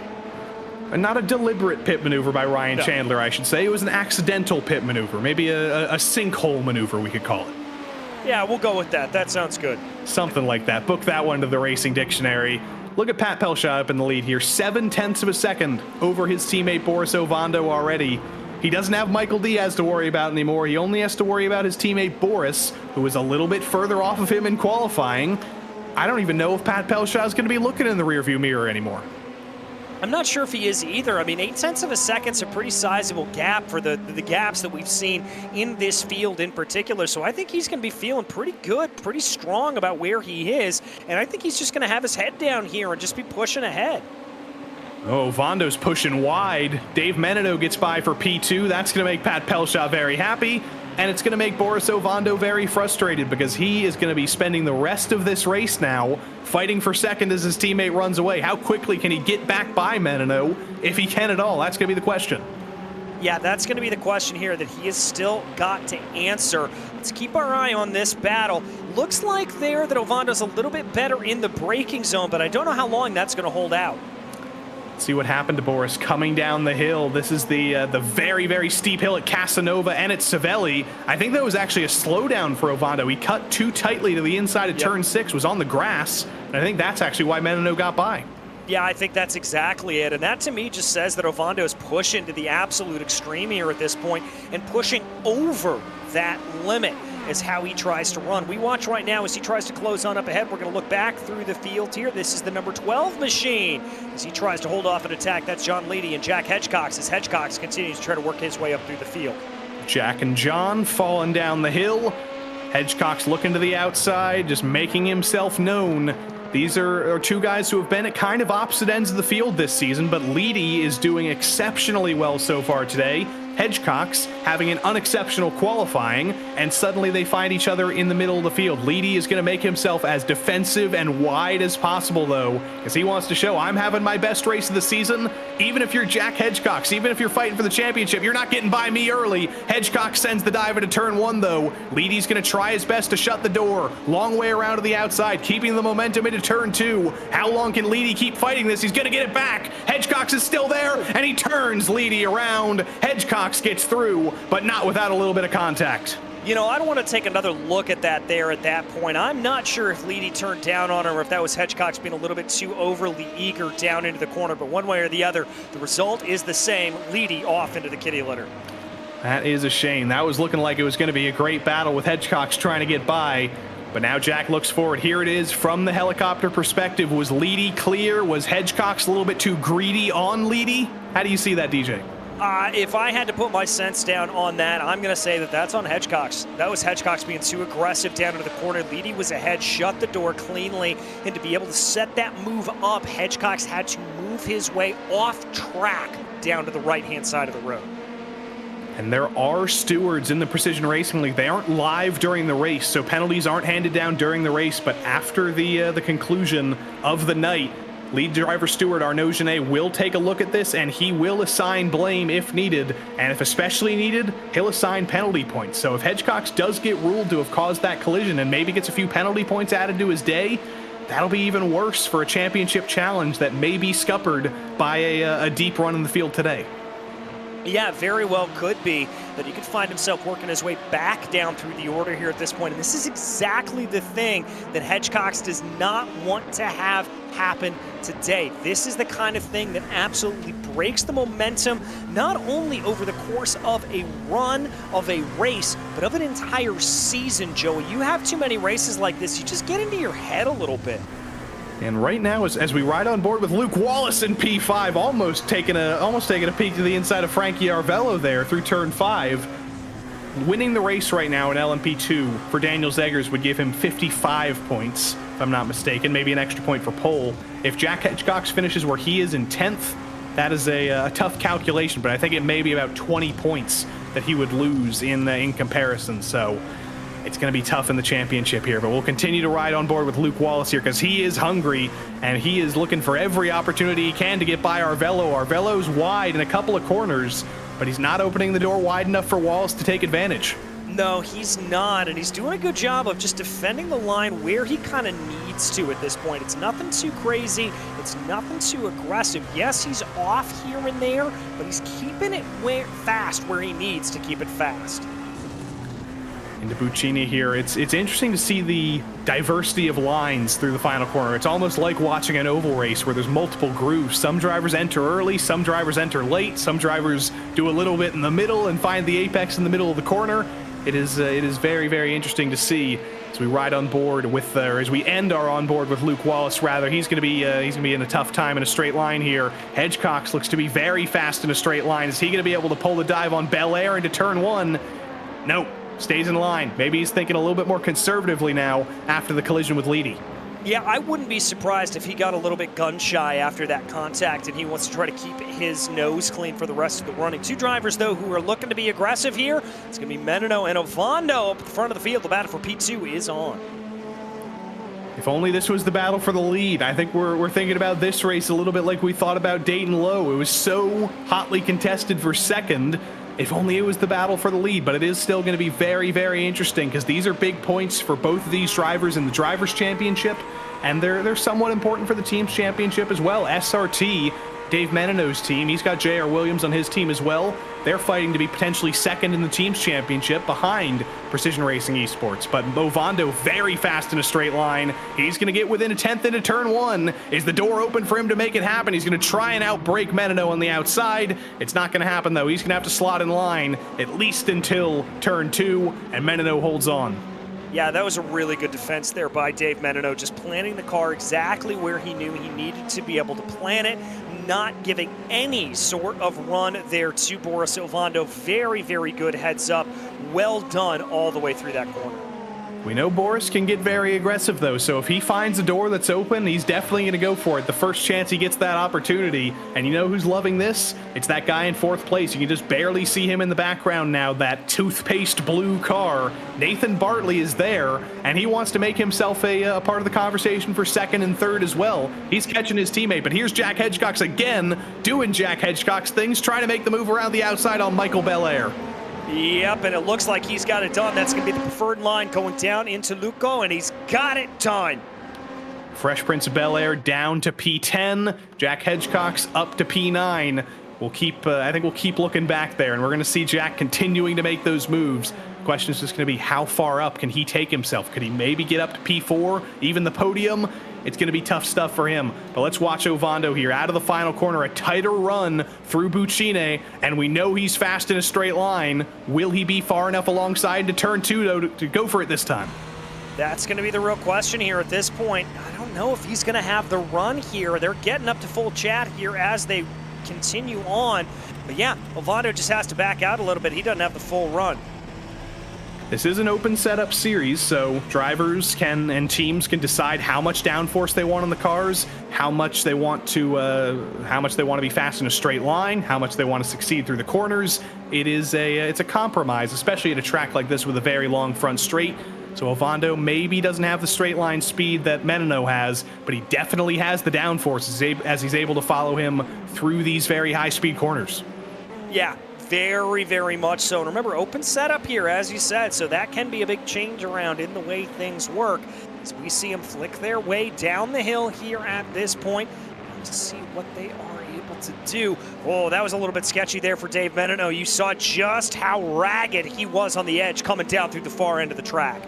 The doors are definitely open. Are they open enough for Boris to find his way through Corintayo this time? Boris running a little bit wider, taking a little bit of clean air to cut that down. He's definitely there, but the real test is going to be through Buccini. How close can he be on exit? He was about 3/10 back on the previous lap and wasn't close enough into turn 1. If he's within 2/10 on the exit this time, could that potentially be close enough? He's going to be about 2.5 behind. Let's see what he's got in terms of straight line speed this time around. All right, let's see if he's got to be able to do it here at this point. Here he runs. Doesn't have it. Doesn't have it as they cross over the finish line. He's just dying out in a straight line. It's remarkable, actually. He had a chance to the outside into turn 1 a couple of laps ago, and since then, it's just like it's been a rock on the front of that car. He's clearly favored the high downforce. Zach Hebert, though, maybe not enough downforce for him as he comes down the hill. Very big wiggle. Keeps it pointed straight, though. Yeah, keeps it going straight. He's going to be able to, it's a nice hold onto it there at that point. Maybe looked like a little bit of wheel spin coming off the car, and that's what threw him out a little bit. But as you said, a good eye on this. Bartley doing a good job of just holding in behind here at this point. Not getting too aggressive with anything. He's just running the race he needs to run. Maybe try to jump these two during pit stop sequence. Michael Diaz is still out on track. Oh, well, as we say that, he's going to bring it down pit lane. That's unfortunate for him. This could be a potential real pit stop for him, though, because he did serve that drive-through penalty on lap 1, so he's not actually a lap down. He may actually be serving his legitimate pit stop here as he was in traffic. He might be able to go to the end of the race from here. We'll see what he can do. But I do want to shout out Nathan Bartley, as you said, DJ, because not only is he closing up to this battle, but he's been kind of the unsung hero of Precision Racing Esports this season. He's not on the main squad with Pelsha and Ovando and Diaz, but he's been faster than them at times this season, and he's been very impressive. I remember a couple seasons ago when he was in GT3 in the PRL, he put it on pole at Long Beach with one of the strongest fields ever. He's absolutely got the skill, he's absolutely got the speed, and he's definitely looking for a way to show up one of his teammates. Yeah, he certainly is at this point, trying to see just what he's able to do. But yeah, I like what I'm seeing here out of Bartley. He is just very collected with this drive. Not getting too aggressive, not getting too crazy, but just waiting for the fireworks to start in front of him. Looks like this is going to stay about as much as it was in the past, but Zach Hebert's getting very, very hungry right now after his little oopsie. He's going to get by Adam McDonald, and I think Adam says, you know what, I'm not going to fight that too hard. If you want that, Zach, you can go through, and you'll be up into the top dozen. LMP2 heating up for P5. Luke Wallace has been fighting his life away for the first 10 minutes of this race. He's got Sorrentino in a straight line behind him, though. Can Doug potentially outbrake him into turn 1? He's going to be within about 0.3 of a second into turn 1. Doug's not going to be close enough to think about it this time. Not going to be quite close enough now at this point, but let's see if we maybe get a little bit of a play with a few more laps to go here as they continue to go. Remember, we talked about just how toasty this track is here at this point. I wonder if tire temperatures could start to come into play for any of these drivers, if they're going to have to start worrying about them, if they're already being affected by these very, very hot temps. Well, we just saw the Frankie Arvello drift show through turns 2 and 3, so I think he's definitely struggling a little bit, and that's going to make Wallace and Sorrentino very happy here. Ziti as well is struggling a little bit. He's lost touch with his teammate Caleb Lehman, This is all the battle for P3 now, and Frankie is pushing yet again up over the top of Arabiata 2, using every last inch of track he possibly can. But with 110-degree track temp, you might need to be a little bit more conservative than some of these guys are being. Yeah, I think you may just need to be. I think you may have to maybe hold back a little bit more. I mean, that's my concern. 111 degrees it has risen up to here at this point. You've got to watch out for these tires. There is no other way about it. I do want to give a shout out to Daniel Harris while we can up in GTP, because he's doing perfectly fine, remarkably. He was talking about how he was boiling alive in his garage. He was worried about how the power might run out, and he probably wouldn't make the race. But he showed up. He said he felt like he was in a sauna and he couldn't breathe, but he's still making it happen, and he's still out there in P7. So that's some pretty good stuff from Daniel Harris. Happy that he was able to show up here today. Dave Menino, I'm sure Boris Ovondo's not happy that he showed up today, because he has been the bane of Boris's existence. I think Dave, though, is probably just looking forward here, knowing he's so fast in a straight line and not worrying about Boris behind him, if you can only hope. Yeah, exactly. And so that's what he's got to be thinking about here at this point. He's making mental notes of exactly what Boris has done. He's making mental notes that Boris is either just not able to get the traction or not able to get the straight line speed, but Menino down in the pit lane. There we go. He chooses this lap to go off strategy a little bit. We're used to seeing the GTP and LMP2 runners come down a little bit later in the running, but Menino and JR Williams, both SRT teammates, say we're coming down pit lane early. We're flipping the strategy. We'll see if it pays off for him. All right, here they go. As we've got another battle here. This is Andrew Wood now trying to hold off Jack Hedgecox. I don't think this one's going to last too long. Hedgecox looking very aggressive, looks for the crossover, down into the right-hander, and the purple number 77's got it done.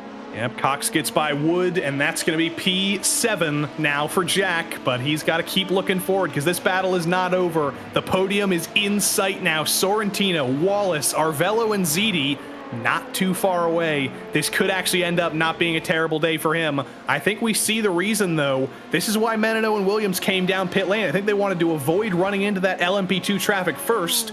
Unfortunately for them, there is one LMP2 straggler directly ahead. I think that might be Matthew Falk. No, that's actually Daniel Zegers. That's the leader in LMP2. Now that we get a closer picture of him, he's actually going to be directly ahead of Menino and Williams and could potentially hold them up in the middle sector of this track. He could hold them up, but the other flip of that is that with the time that Zegers has got over the rest of the field, I think here for Menino and Williams, they're hoping that a little bit of sportsmanship comes into play here, and he's going to let him out of the way. If that's the case, that could be very, very interesting. Looks like something may have happened here behind for the 55 of Karsten Quint.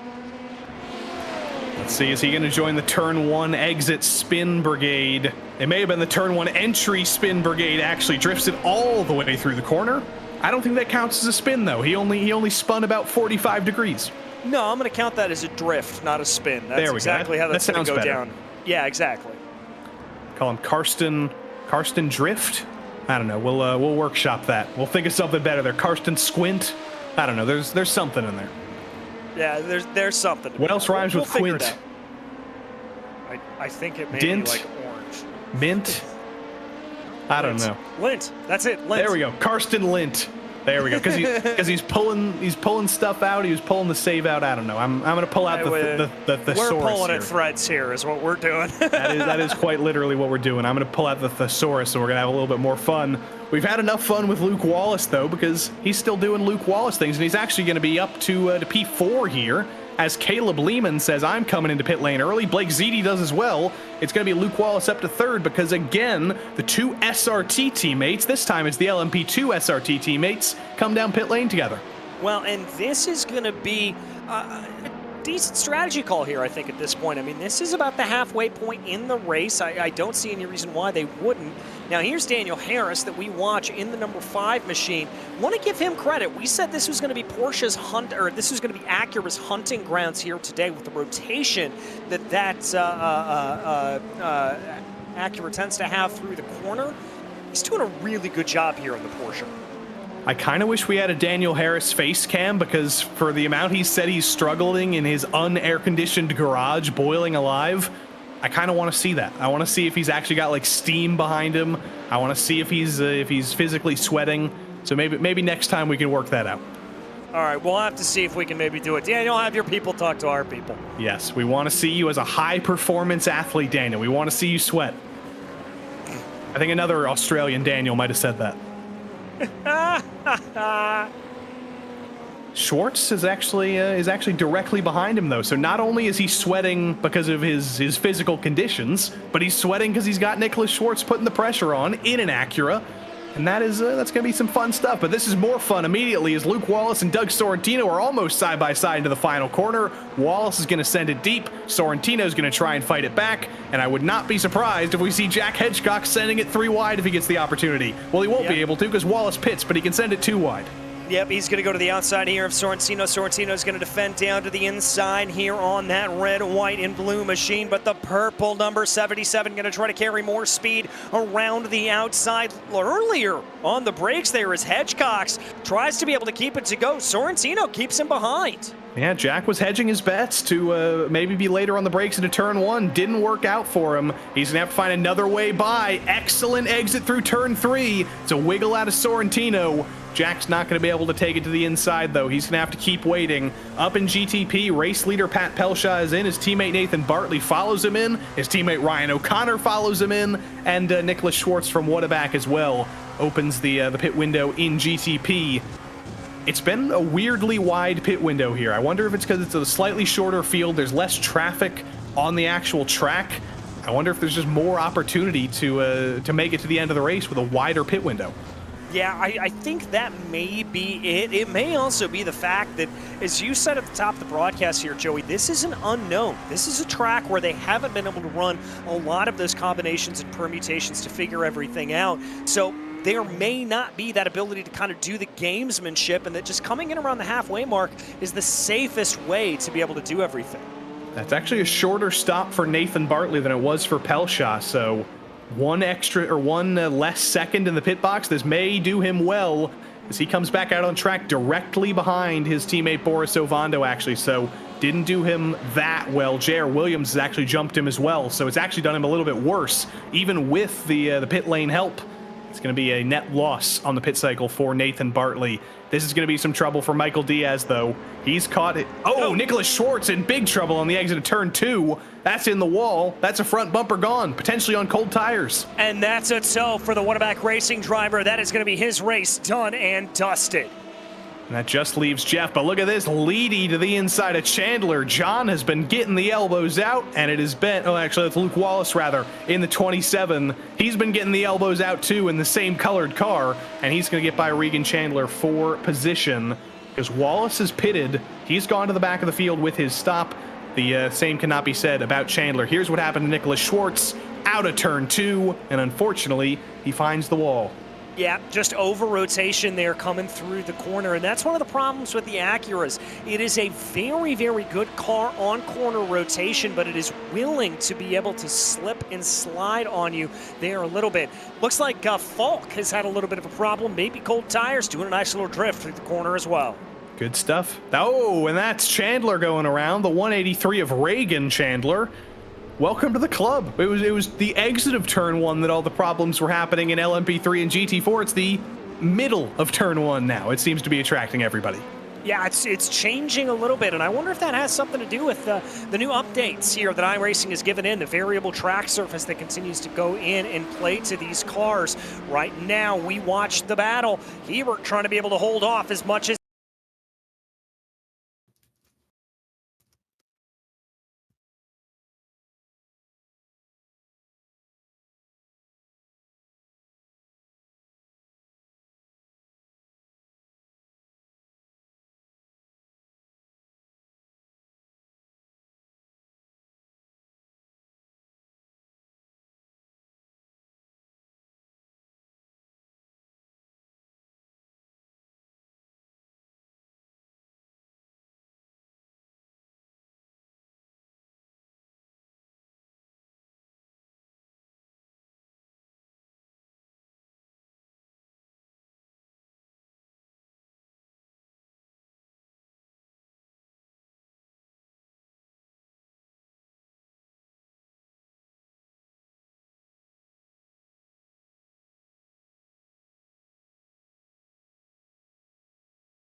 Sorry for the technical difficulties, everybody. Unfortunately, technical issues don't just befell the drivers sometimes, they befell production as well, but nothing we can do about that. We can only bring you to the end of the race, and DJ, we can live our 1940s baseball dreams and be radio announcers for the rest of the day. All right, here we go, kid. We're ready to have a good old winged in. Here comes Babe Ruth to the plate. I'm sorry, I've always wanted to do that. But yes, you are indeed. We will be bringing you here the audio here at this point. So we are going to be over static cams right now. You're not going to see any of the action on the track, but Joey and I, we will keep you up and through the day. I've always wanted to do the radio thing where they run down the field, so I'm going to do that for you right now. Daniel Harris currently in the lead, but he hasn't made his pit stop yet, nor has Grigor Georgiev, who's currently running in second. These drivers that I am about to say now will actually be the order in the lead of this race. Pat Pelshaw has been totally dominant. He's looking for yet another win this season to extend his championship lead. He will be in P1. Dave Menino will be in P2. He's 2 seconds over Boris Ovando. That battle for the podium was very, very hot before the pit cycle. It's spread out a little bit for now. J.R. Williams, an excellent run through pit lane for him. He's up to P4 overall. And Nathan Bartley, who was potentially in the fight for the podium, he's now fighting from 5th place, 2.5 seconds behind J.R. Williams. Down in P6, it's the other Nathan Ray. Ryan O'Connor is P8. And then once Daniel Harris and Grigor Georgiev pit, we believe they'll cycle behind, or Harris should cycle behind O'Connor. Then you have Jeff Evans battling with Zach Hebert for what will be P9, and Bradley Holly in P11, P13, P12 currently. It gets a little bit confusing at the back of the field. In LMP2, it's Daniel Zegers waiting for his first pit stop. He's in the lead in that class. Frankie Arvello second, waiting for his pit stop. Doug Sorrentino third, waiting for his pit stop. Jack Hedgecox is already pitted, as has Caleb Lehman, as has Chip Michaels, and Blake Seedy, and Luke Wallace, and Matt Carroll. I think I might have confused people even more doing that reading, DJ, than they would with just the blank picture, but that's what we got to work with. That's all we've got to work with here at this point, and that's okay. But we do have a couple of good battles here at this point, including J.R. Williams, who is under some massive pressure from Nathan Bartley. Remember, we've been talking about Bartley as one of those drivers to watch. That's the battle for P4. Also, Menino and Ovando still only separated by 0.6 of a second after the pit stop cycle. You saw live data there for just a moment. That shows you that there's many drivers who have not yet pitted. Daniel Zegers and basically everybody down to P5 in the LMP2 class is not yet pitted, but Zegers is in to pit lane now from the lead in LMP2. He has been comfortable, he has been dominant, and he is finally getting his pit stop out of the way. But here is the battle for 4th, the battle for 3rd, actually, with Boris Ovando a couple seconds up the road. Williams trying to hold off Nathan Bartley, and here's Dave Menino up in 2nd. He actually did have about a 2-second lead over Boris Ovando, DJ, but now it's down to half a second again. This battle's heating up again. Yeah, this battle's heating up again as it looks like we've got a little bit of live pictures coming back at you, folks. There is what we've been talking about, this battle on screen. Menino, Ovando trying to go at it with a little bit of lap traffic in the front. Love to see it. Zegers' pit stop is over as well down at the bottom of the screen. He's going to come out comfortably ahead of Caleb Lehman. Williams is getting very uncomfortable, though, with Bartley behind him. The bright blue fills up your mirrors. It's reflective. It's bright. And if he can get a good run out of the final corner here and use the straight line speed and the draft into turn 1, we could see Nathan Bartley trying to book himself up into P4. Here's the exit out of turn 4. It's going to be so critical, and Williams is a little bit stronger. Yeah, Williams just able to carry a little bit more momentum around the second half of that corner. That may be a result of the setup of the car. That may also just be a little bit of trust in the car there that Williams had, but one way or the other, it's going to keep him in front for now. And that gets very, very frustrating. I do wonder, with Boris Ovando and Nathan Bartley being teammates, they're both having similar frustrations in terms of straight line speed. I wonder if they've gone for essentially the same exact setup. They favored high downforce instead of low downforce, and they're both suffering from the same problem. Yeah, I wonder if that is going to be it here at this point. They are going to be trying to keep everything together. Right now, we continue to watch Menino holding in behind Ovando, pushing. Some more lap traffic in front. That's the number 27 of Luke Wallace that they're going to have to get by. Oh, that's going to be a little bit of trouble. Ovando looked to the inside, tried to send it 3 wide, and did not get the opportunity to do so with the LMP2 there. And Boris is losing a whole bunch there. Lost the rhythm for just one corner, but this is a rhythm track, DJ. The second you go wide in one corner, you're paying for it for a little while. Yeah, you really and truly are here at this point. Here's another good battle. This is for 14th in the LMP2 category. Chandler leading from Edward Varnasetian from Nathan Mon. And Mon's on a little bit of a comeback. He had a little bit of a scary moment with Reagan's brother Ryan, and now he is looking to do one up on the family. But Vardanesian is actually on the front lines. He gets side by side with Chandler on the exit of Corintayo through the chicane. It's not going to happen though for the Spike Dinosaur LMP2. Nathan Mon's going to look to the inside. Jeff Evans though is on the scene in the bright magenta GTP, and he is actually going to be the first car to deal with these guys as he gets through Mon, and he's going to look for a way by Vardanesian in a straight line, which should be a little bit more straightforward.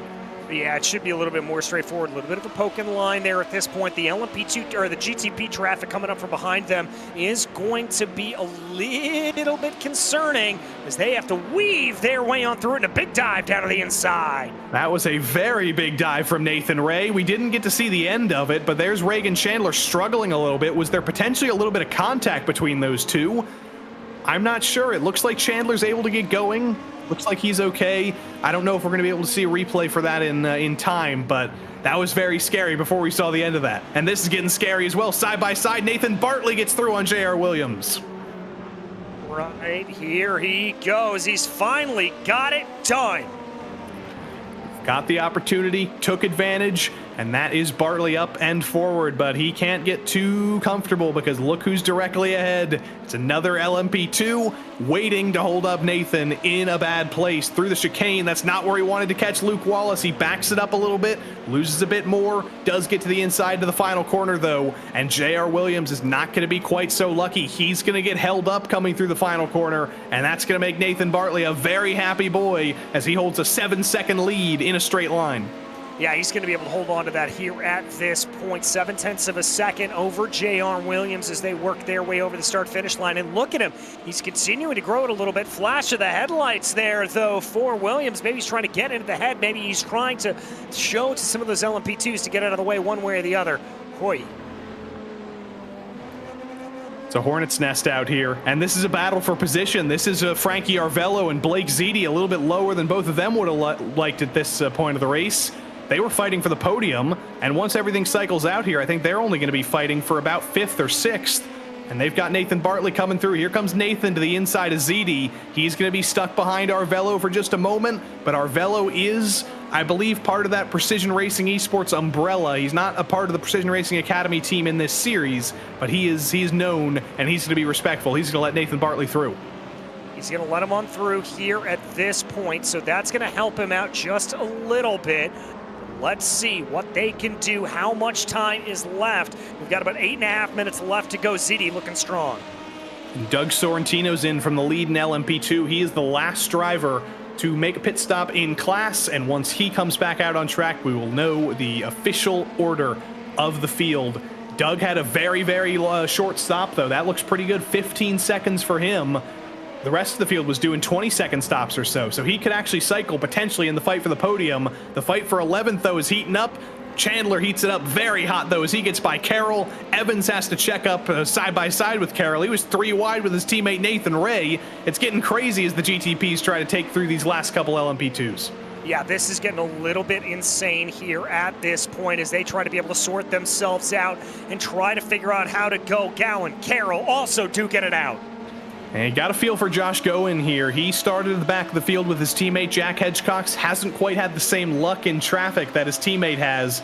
He's still fighting for the last spot in the top 12, while his teammate is actually up there in P3. Look at Jeff Evans, though, to the inside of Ray. Can he be later on the brakes? He is. Can Ray fight it around the outside? He can do the same exact thing. Gets a little bit wiggly into turn 2. That's dicey. That's wiggly. And they're still fighting side by side as teammates. It's not over. Look at Ray on the concrete. They're still side by side. They're still side by side. I don't know how they're continuing to do this here at this point, but my goodness gracious, this is fantastic. Talk about a fight back for Nathan Ray. He's going to hold on to that position. Excellent stuff for him. Looking back at Reagan Chandler and John Leedy. These guys have both had a little bit of misfortune. Karsten Quint behind them has had misfortune as well. They're just trying to bring it to the end of the race here with 6.5 minutes to go. The order is official, though, in LMP2. Now that Sorrentino is slotted into 4th, Zegers is in the lead, Lehman is 2nd, and Jack Hedgecox, after starting 18th, is on the podium in 3rd and within touching distance of 2nd. I can't say how impressive that is.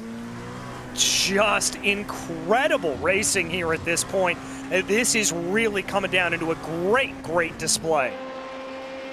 It's right on board with Chip Michaels here, looking at the rear end as Frankie Arvello tries to hunt for his first top 5 of the season. It's not going to change into turn 1, though. Frankie a little bit later on the brakes, though, trying to put on the pressure because he's got a hungry GTP behind. That's Michael Diaz. He ran into trouble very early, jumped the start, had to serve a drive-through penalty, and he's just trying to finish this race with as many points as possible. The door is almost open, though. The door is open for Frankie Arvello on Chip Michaels into turn 4, side-by-side through turn 5 as well. Now that he's on the outside, Michael Diaz says, how about I send it 3 wide with you guys? And Arvello gets through. He gets on through here at this point. Arvello just forcing his way on by. That is exactly the kind of running you need to have here, and that's going to lock him down into that 5th position here for the moment. Bad news for fans of Daniel Harris, by the way. Unfortunately, his Iron Man of a race has come to an end. He's sweated a little bit too much. I think he may have lost power. Either way, it was a valiant effort for him, but unfortunately it's come to an end. Matt Carroll ran into a little bit of trouble. That's Vardanesian behind him, but I think it may have been Matt all on his lonesome, locking up a little bit into the Italian runoff. Yep, just a little bit of a rear brake lock off, and that's going to be enough to send him off and around here at this point. But he'll be able to hold it together here for the moment. We check back in on your leader. I haven't given him a whole lot of love today, but Pat Pelshaw looking very decisive. And we got our 2 leaders together on track. How beautiful is that? Pat and GTP, Daniel Zegers and LMP2. You can imagine a comedic situation where they just took each other out there, but it didn't happen because these guys are pros and they're proving why they're both going to be in the leads of their respective championships and why they're going to be so difficult to beat until the end of the season. That's been the tale of every series on Monday nights. There's been one driver who has been so strong in the middle part of the season that it's going to be a question of who can actually beat them coming to the end of the season. Ryan Chandler, maybe a drive-through for him. We haven't talked about the incident points much, DJ, but they're just as important in this series. You still only get 13 with 10 extra minutes of racing. Well, and let's not forget that you're carrying more speed, more momentum. You've got more downforce to lean on, and when that downforce breaks away, it's more likely to get you an off track there. So I think, no, Chandler came down and had service on the car, so that was not a penalty. That was a 13-second pit stop for Chandler. All right, we got that mystery solved. I do look forward to seeing all the incident points, though, at the end of this. Vardanesian and Goen, they're trying to give each other a couple more incident points as they were side-by-side through turn 3. Goen dead on the exit. Nathan Mon to the inside makes contact with Josh. They're getting the bumpers out. It's been 40 minutes of Mugello racing, and there's maybe a little bit of road rage coming out here. Maybe a little bit of anger as everybody's ready to finish this race once and for all. Yep, here we go. 3 minutes left to go. This is a frustrating track, Joey. In the way that it runs, you want there to be about 100 yards more before you get into each corner. That's because this track was originally designed for motorcycles, so it doesn't have the same rhythm and flow that you would want it to have on a auto racing circuit. And as a result, I think some of that frustration may be coming to the fore here for these drivers that are maybe just getting a little bit frustrated with this layout. Frankie Arvello is going to be thinking a little bit like Frankie Arvali because he can't take his eyes off of you, Chip Michaels. He can't get through. He's stuck on the back of him, can't get through, over the curb, and still has to stay in line. Still has to stay in line here at this point, but here, a little bit of a look there for Ziti coming down into the left-hander. Yeah, Blake Seedy is actually the car behind. I don't know why I said Frankie Arvello was there. I was so focused on the Frankie Valley joke that I totally misidentified the driver. Frankie Arvello and Blake Seedy, despite popular assumption, are not the same person. It happens. It happens, my friend. But nevertheless, at this point, we've got to see how it's going to play here because we've got plenty still to run. 2 minutes on the clock. Let's go. We'll have a little bit of fun with Blake Ziti's name just to give him a little bit of solace, because we are in Italy after all. So the home of the Ziti, I think Blake was bound to do a little bit well here. Wallace and Wood aren't done yet. A pair of W's, looking for some of their best results of the season. I don't know if Wood has actually finished in the top 10 so far this season in LMP2. I don't remember his best race result. I think it was in race 1.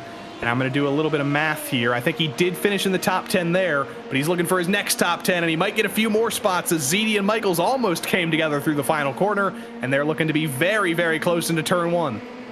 Very, very close into turn 1 here at this point. Here comes Ziti with a great run, almost giving him a bump draft coming down the main straightaway. He's going to look onto the outside as I believe they're about ready to take the white flag. Oh, but Ziti doesn't have enough straight line speed, has to slot back in line behind Michaels, couldn't stay side by side with him, and yet again, slots back in line and looks for a way to get by in the infield. He actually does get a nose to the inside into turn 2, forces Chip to go wide, and now Blake looks to the outside in turn 3, tries to keep the momentum up, drifts it out wide though, and welcome back to the frustration of being held up behind 6th again, Blake Ziti. All right, he's got to try to work on it here at this point. Pat Pelshaw coming down now through the last couple of corners. I'm going to be keeping an eye on this timer here at this point and see how this is going to run in terms of running to the line. We don't want to take our eyes off of this because this is the big moment, but Pat Pelshaw out of the final corner. He will take one more lap to go. I don't think it's going to take him 20 seconds to make it to the line, so we will go around one more time for the entirety of the rest of the field. Look at what he's found. Even in just that tiny screen at the bottom of your frame here, there's not another car in frame. There's not an LMP2 car. There's not a GTP car. He is totally alone in his domination today.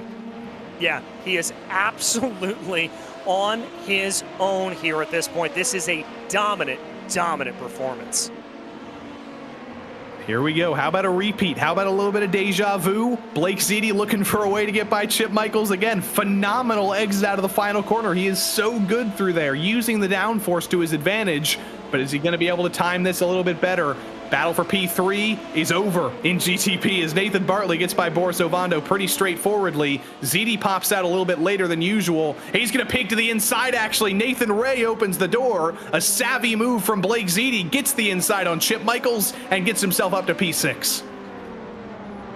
There he goes. Good move there for him. Well done, Blake Z. That was almost like an F1 move where sometimes you see the faster car coming through and blue flags mean you have to open the door. Chip Michaels maybe being a little bit comfortable, a little bit nice to the GTP coming through, and maybe a little bit too nice for his own good. Vardanesian and Nathan Mon, though, they're not done. The battle for P11, these guys have been fighting tooth and nail for this one, and they're going to fight this just as hard as they would for a win. Mon a little bit wide, though. He's going to be scuppered.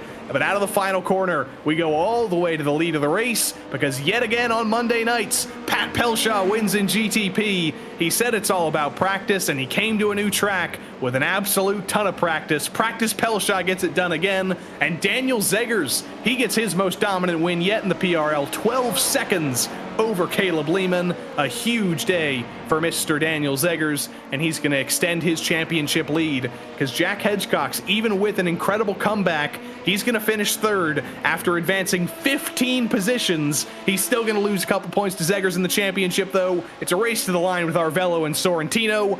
Doug's going to hang on to the line. He'll finish P4.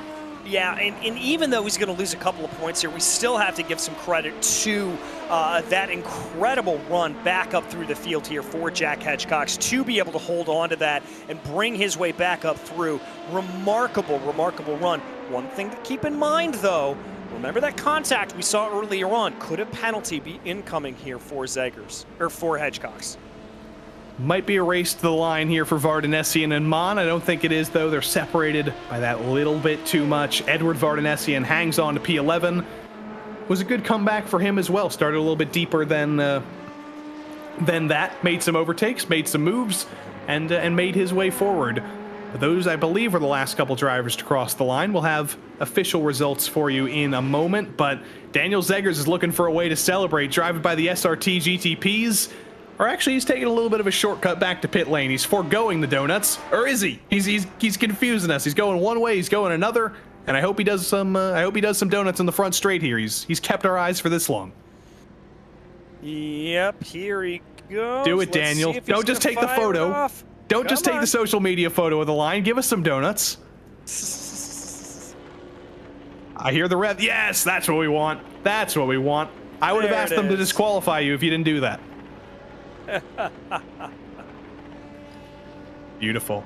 We need to get some gymnastics judges out here and maybe do a drifting competition. We'll see what we can do in the off-season. But we do have the final bits of bookkeeping here for you because Pat Pelshaw once again comes home with a win in a GTP car. He's going to be looking at maybe all-time numbers here. That's his 7th win in a prototype.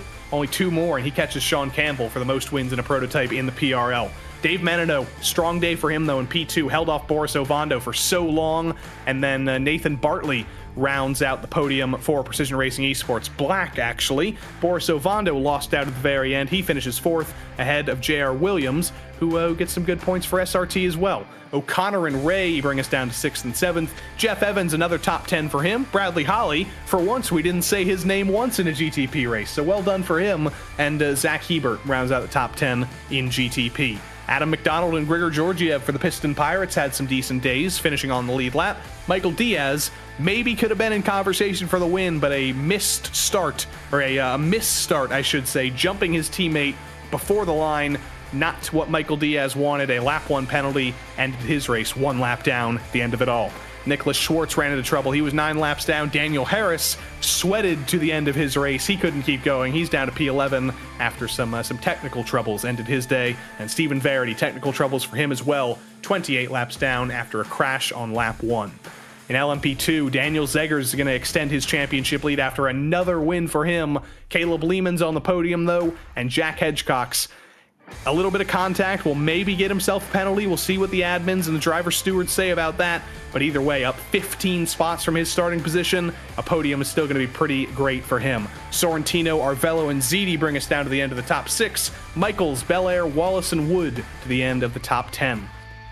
P11, though, still on the lead lap in LMP2 was Edward Vardanessian, Nathan Mon, P12. Josh Goen had a comeback of his own, who was only up to P13, though. Then Leedy, Quint, and Double Chandler bring us to the end of the lead lap finishers. Matt Carroll had a little bit of trouble. He was 6 laps down, and Matthew Falk makes up the only part of the used car lot. He had heavy damage on the number 221 LMP2. But at the end of all that, lots of drama, lots of racing. We get to once again talk to Mr. Practice Pelshaw every week, every track we go to. You're just dunking on everybody. How'd you figure out Mugello so fast? It wasn't so fast. It took me a while to dial in the car and just get in the zone that I wanted it to be. And it just turned out, man, the car was amazing tonight. So I don't want you to give away your secrets, but looking into the next 3 weeks, are there any tracks you feel like might be a little bit weak at? You need to focus on a little bit more, or are you confident everywhere we'll go in the rest of the season?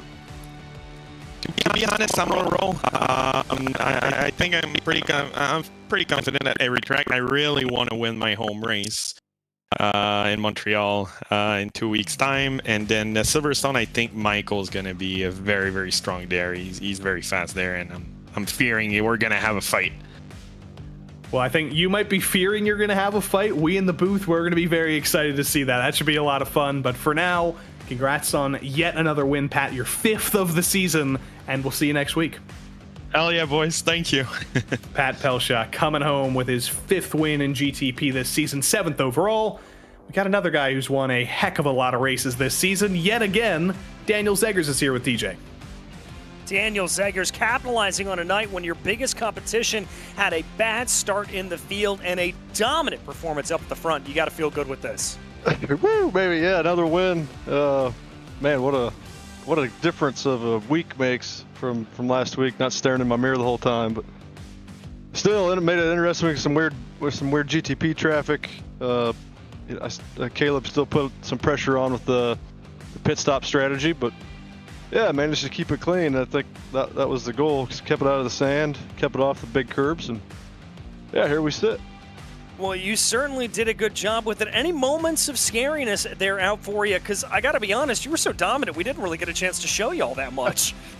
Yeah, I hope you could say that more often here in the future. We're not sure if that's going to be the case, but No, the only thing was lap traffic. We just had some weird pit cycles with some GTP cars. Man, and this car was super competitive through the middle sectors of the track, up and down the hill. We could carry, I feel like, the same amount of speed as the GTP cars could, which made for some touch and go. Like, they're definitely the faster class, but could outbrake them in a few areas. But yeah, besides that, pit entry was a little sketchy, but yeah, won the race off pit road there. I think it was down to a second back when I cycled through, and Caleb was back on the bumper, but yeah, I managed to pull away there at the end. So, well, you did a great job, my friend. We'll see you next time at Aragon, and we wish you the best of luck. You bet. Thanks again, fellas, for all you do. Thanks to the PRE for putting us on and putting me in the PRE racing esports car, and congrats to Pat getting the dub in the GTP. So thanks, fellas. We'll see you next week. We will see you indeed. That was Daniel Zegers, your victor in LMP2. Go to second in GTP because he got a lot of screen time himself. Dave Menino coming home in second in the SRT GTP. You were defending all day long though, from Boris, from Nathan. You must be pretty sweaty by now. Oh yeah, for sure. I mean, this is definitely a track that's pretty demanding, and especially with how much it chews up tires, you really have to be careful. So you've been up there a lot for as long as we've had this GTP series. Is the win gonna maybe finally come in the last 3 races of the season? Oh, I hope, but Pelchat seems pretty unbeatable right now, so I'm gonna need some bad luck to come his way, I think. But definitely at least really pleased with this P2. All those years of running this track on Forza Motorsport finally paid off. There we go. That's what we like to see. Dave, congrats on another podium, and we'll see you next week. Yep, thanks. Dave Menino coming home in P2. Let's real quick go back down to LMP2 rather. We'll do a little bit of a zipper, and we'll talk to second place LMP2 runner Caleb Lehman. Caleb Lehman, another good run there out for you. Able to scythe your way through a little bit of traffic and have a very, very competitive run. P2's got to feel good. Yeah, it definitely feels good. Have a lot of struggles this season. I haven't been able to get on the podium yet. Finally, just something clicked with this track, and I was able to get some pace. Track temp was crazy. It was really hot, but our strategy worked out. Well, talk to me a little bit about that strategy. And I mean, was it just completely pre-dictated beforehand? Did you know what you were going to do, or did you have to change that a little bit on the fly? So we had a pretty good idea of what we wanted to do. Once the leaders in GTP started to trickle in, we decided we wanted to go with them. And basically take all 4 tires, just eat the time in the pits, and just be able to push the full stint, both of them. And it ended up working out. Well, I'd certainly say it did. Caleb, congratulations. Great to see you up on the podium. We'll see you next time out in Aragon. Thank you, guys. Caleb Lehman, second in LMP2. Let's continue the zipper. We'll go back to, actually we won't go back to GTP one more time because Nathan Bartley has disappeared from existence. So we'll talk to Jack Hedgecox instead. The comeback king, Mr. Jack Hedgecox, I should call you. 18th in qualifying. What happened? Did you off-track all 4 of the laps, or what happened? I was thinking so much about the strategy before qualifying that I put the Daytona qualifying setup on accident. Oh dear. Yeah, I know.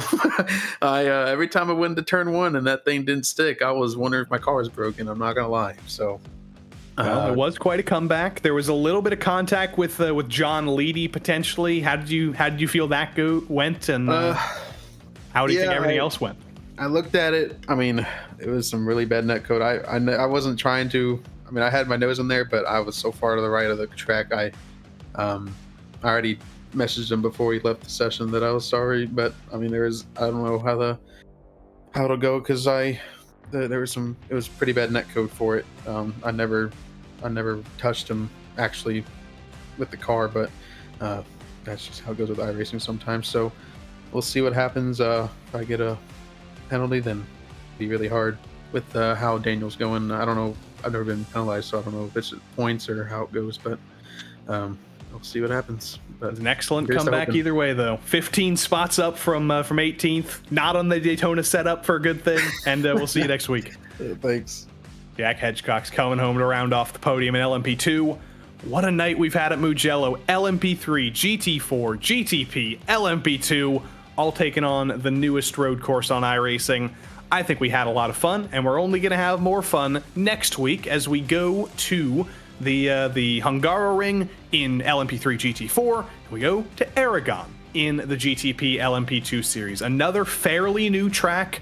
Lots of runoff. Going to be thinking about those off tracks, and definitely going to be thinking about a lot of overtakes with the wide turn one and that tight hairpin at the end of the long back straight. Same time, same place here on RaceSpotTV. We hope you'll come back and have a lot of fun with us, because we're gonna enjoy that a lot. It's gonna be mucho bueno at muy bueno at Aragon. But until then, we hope you'll join us for some GT3 racing in the PRL tomorrow night.